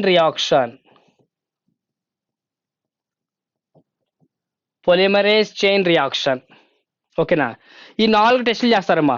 first HIV positive లేదా ఈ 4 ఎలా చేస్తారంటే, ఫస్ట్ ఎలిసా చేస్తారమ్మా. ఎలిసా చేసిన తర్వాత ఏమవుతాయి అంటే మ్యాక్సిమం వచ్చేసరికి 97% కన్ఫర్మ్ అయింది. ఇలాగే పీసీఆర్ చేస్తారు 98%, వెస్ట్రన్ చేస్తారు 99%, ట్రైడాట్ చేస్తారు 100% కన్ఫర్మ్ అయింది. సార్ ట్రైడాట్ చేస్తే 100% కన్ఫర్మ్ కదండి, లాస్ట్లో అది చేయకూడదండి. అన్ని 1 by 1 చేసుకుంటూ వచ్చాకే ఇక్కడికి వచ్చినాక 100% పాజిటివ్ ఆర్ నెగిటివ్ నిర్ధారణ అయింది. అయితే ఒకప్పుడు ఈ 4 చేయడానికంట సుమారుగా 6 months టైం పట్టేదంటమ్మా. ఒకప్పుడు ఈ 4 టెస్టులు చేయడానికి 6 నెలల సమయం పట్టేదంట. అందులో ఎక్కువ సమయం పడుతుందని ఈ మధ్య కాలంలో వచ్చేసరికి శామ్యూల్ అనే శామ్యూల్ అనే శాస్త్రవేత్త ఎం చిప్ ఎం చిప్ అని ఒక ఇన్స్ట్రుమెంట్ కనుక్కున్నాడమ్మా. ఏంటది? ఎం చిప్ అని ఒక ఇన్స్ట్రుమెంట్ కనుక్కున్నారు. ఈ ఎం చిప్ అనే ఇన్స్ట్రుమెంట్ వల్ల కేవలం 15 నిమిషాల్లోనే హెచ్ఐవి పాజిటివ్ నెగిటివ్ చెప్పేయచ్చమ్మా. చూడండి, అమెరికాలోని కొలంబియా యూనివర్సిటీలో రీసెర్చ్ చేసి ఎం చిప్ అనే ఒక పరికరాన్ని శామ్యుల్ అనే శాస్త్రవేత్త కనుక్కున్నాడమ్మా. ఆ ఎం చిప్ అనే ఎక్విప్మెంట్ తోటి ఆ 4 పరీక్షలు చేశారు అంటే కేవలం 15 నిమిషాల్లోనే హెచ్ఐవి పాజిటివ్ ఆర్ నెగిటివ్ చెప్పేసేయచ్చు. ఓకేనా? మరి హెచ్ఐవి పాజిటివ్ ఆర్ నెగిటివ్ తెలిసింది. మరి హెచ్ఐవి పాజిటివ్ ఆర్ నెగిటివ్ తెలిసిన తర్వాత ఇంకో ఏం చేస్తారు? ట్రీట్మెంట్ చేస్తారు. ఇంకా ఏం చేస్తారమ్మా? ట్రీట్మెంట్ స్టార్ట్ చేస్తారమ్మా. అయితే ఆ ఎయిడ్స్ పేషెంట్లకి గవర్నమెంట్ ఇచ్చేటువంటి మెడిసిన్ ఏంటి అంటారమ్మా. గవర్నమెంట్ ఇచ్చేటువంటి మెడిసిన్స్ అడుగుతుంటారమ్మా ఒకసారి. ఒకవేళ మెడిసిన్ అడిగినా సరే, ఓకేనండి, అవి ఏంటో చూడండి ఒకసారి. మెడిసిన్ మాత్రం చాలాసార్లు అడిగారమ్మా, వాటి పేర్లు గుర్తుపెట్టుకోండి. ఒకటి, వాళ్ళకి ఇచ్చే మెడిసిన్స్ జిడోవుడెన్, ZDU, జిడోవుడెన్, జిడోవుడెన్. 2, అజటోథైమిన్, అజటోథైమిన్. అలాగే ఇవన్నీ కోడ్స్ అమ్మా, ZDU, AZT ఈ కోడ్స్ అనమాట. డైడియాక్సిసైటిడిన్, డైడియాక్సిసైటిడిన్. ఓకేనా? ఈ మెడిసిన్స్ ఇస్తారమ్మా ఎయిడ్స్ పేషెంట్కి. అవి ఇవ్వడం వల్ల ఏమవుతుంది? ఇమ్యూనిటీ పవర్ బాగా పెరిగిపోతుంది, ఎక్కువ సంవత్సరాలు బతకడానికి అవకాశం ఉంటుందమ్మా. ఆ మెడిసిన్స్ ఇస్తారు. ఓకే, రైట్, ఇది బాగానే ఉంది. అయితే ఇక్కడ ఎయిడ్స్ వ్యాధి అనేది దేని వల్ల ఎక్కువ వస్తుందని చెప్తున్నాను? సెక్షువల్ రిలేషన్స్ వల్ల ఎక్కువగా ఎయిడ్స్ వ్యాధి వచ్చిందని చెప్పుకుంటున్నాం కదండి. అయితే గవర్నమెంట్ వాళ్ళండి మన ఇండియాలో అత్యధికంగా ఎయిడ్స్ వ్యాధి దేని వల్ల వస్తుందో రీసెర్చ్ చేస్తే మన ఇండియాలో అత్యధికంగా సెక్షువల్ రిలేషన్స్ వల్లే 24 to 40 ఇయర్స్ మధ్య ఏజ్ లో ఎక్కువగా వ్యాధి బారిన పడతారంటమ్మా. 24 ఇయర్స్ వాళ్ళు యంగర్సే ఎక్కువగా సెక్షువల్ రిలేషన్స్ వల్ల ఎయిడ్స్ వ్యాధి బారిన పడుతున్నారు అని చెప్పి గవర్నమెంట్ వాళ్ళు ఆ సెక్షువల్ రిలేషన్స్ పైన ఒక అవగాహన తీసుకొచ్చారమ్మా. అంటే ఎయిడ్స్ వ్యాధిపై ఒక అవగాహన కల్పిస్తున్నారు. ఎలా కల్పిస్తున్నారు అయ్యా అంటే, ఎయిడ్స్ వ్యాధి అనే దానికి మందు లేదు, రానియకుండానే చేసుకోవాలి అని చెప్పారమ్మా. నిర్మూలన లేదు, నివారణ ఒకటే మార్గం అని చెప్పారు. అది ఏందయ్యా అంటే, సెక్షువల్ రిలేషన్స్ పాల్పడే వాళ్ళు ఎవరైతే ఉన్నారో వాళ్ళు సెక్యూరిటీ కండోమ్స్ యూజ్ చేయాలి అని చెప్పి గవర్నమెంట్ స్టేట్మెంట్ ఇచ్చిందమ్మా. అది ఎలా ఇచ్చిందంటే ఒక ఆర్గనైజేషన్ ద్వారా తెలియజేశారమ్మా. ఆ ఆర్గనైజేషన్ ఏందయ్యా అంటే నాకో,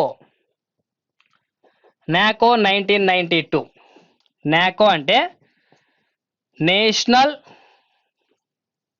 AIDS control organisation,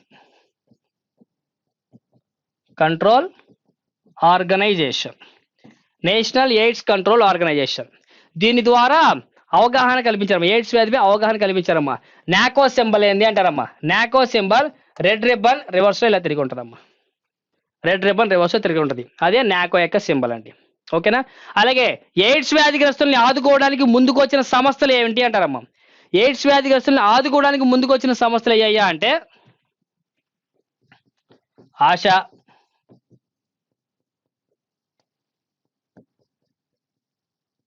red ribbon,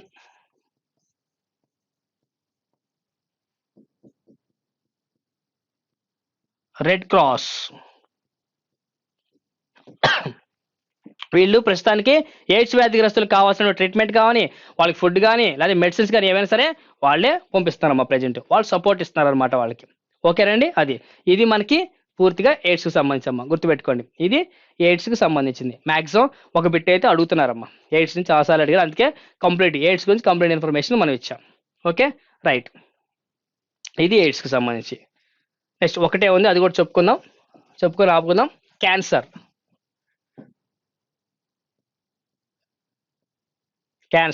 ఇది క్యాన్సరోజెనిక్ ఏజెంట్స్ వల్ల వస్తుందమ్మా. అయితే క్యాన్సర్ అనేది ఏంటంటే మన శరీరంలో కణాలు అభివృద్ధి చెందాల్సిన దానికన్నా బాగా ఎక్కువగా డెవలప్ అవుతాయమ్మా.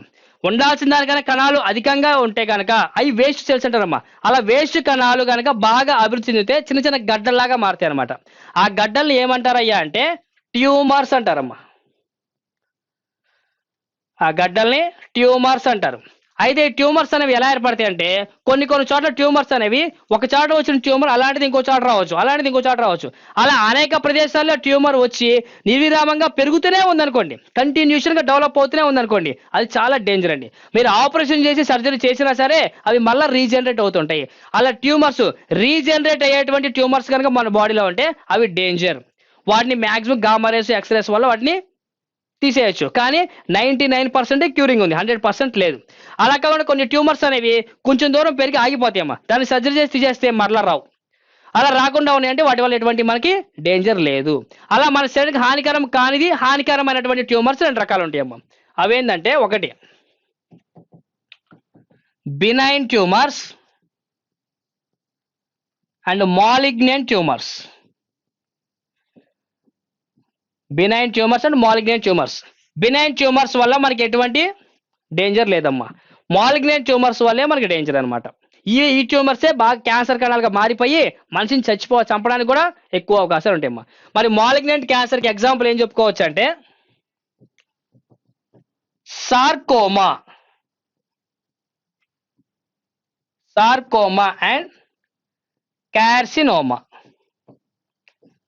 స్కిన్ క్యాన్సర్స్ అమ్మ, అవన్నీ స్కిన్ క్యాన్సర్స్ అనమాట. అయితే మనకు వచ్చిన ట్యూమర్స్ అనేవి బినైన్ ట్యూమర్సా మాలిగ్నెంట్ ట్యూమర్సా అని డిసైడ్ చేసే టెస్ట్ ఏంటి అంటారమ్మా. ఆ టెస్ట్ క్యాన్సర్ టెస్ట్ ఏందయ్యా అంటే biopsy, confirmation test of cancer. ఇది ఇంపార్టెంట్ అమ్మా, ఇది గుర్తుపెట్టుకోండి. Confirmation test of cancer is biopsy test.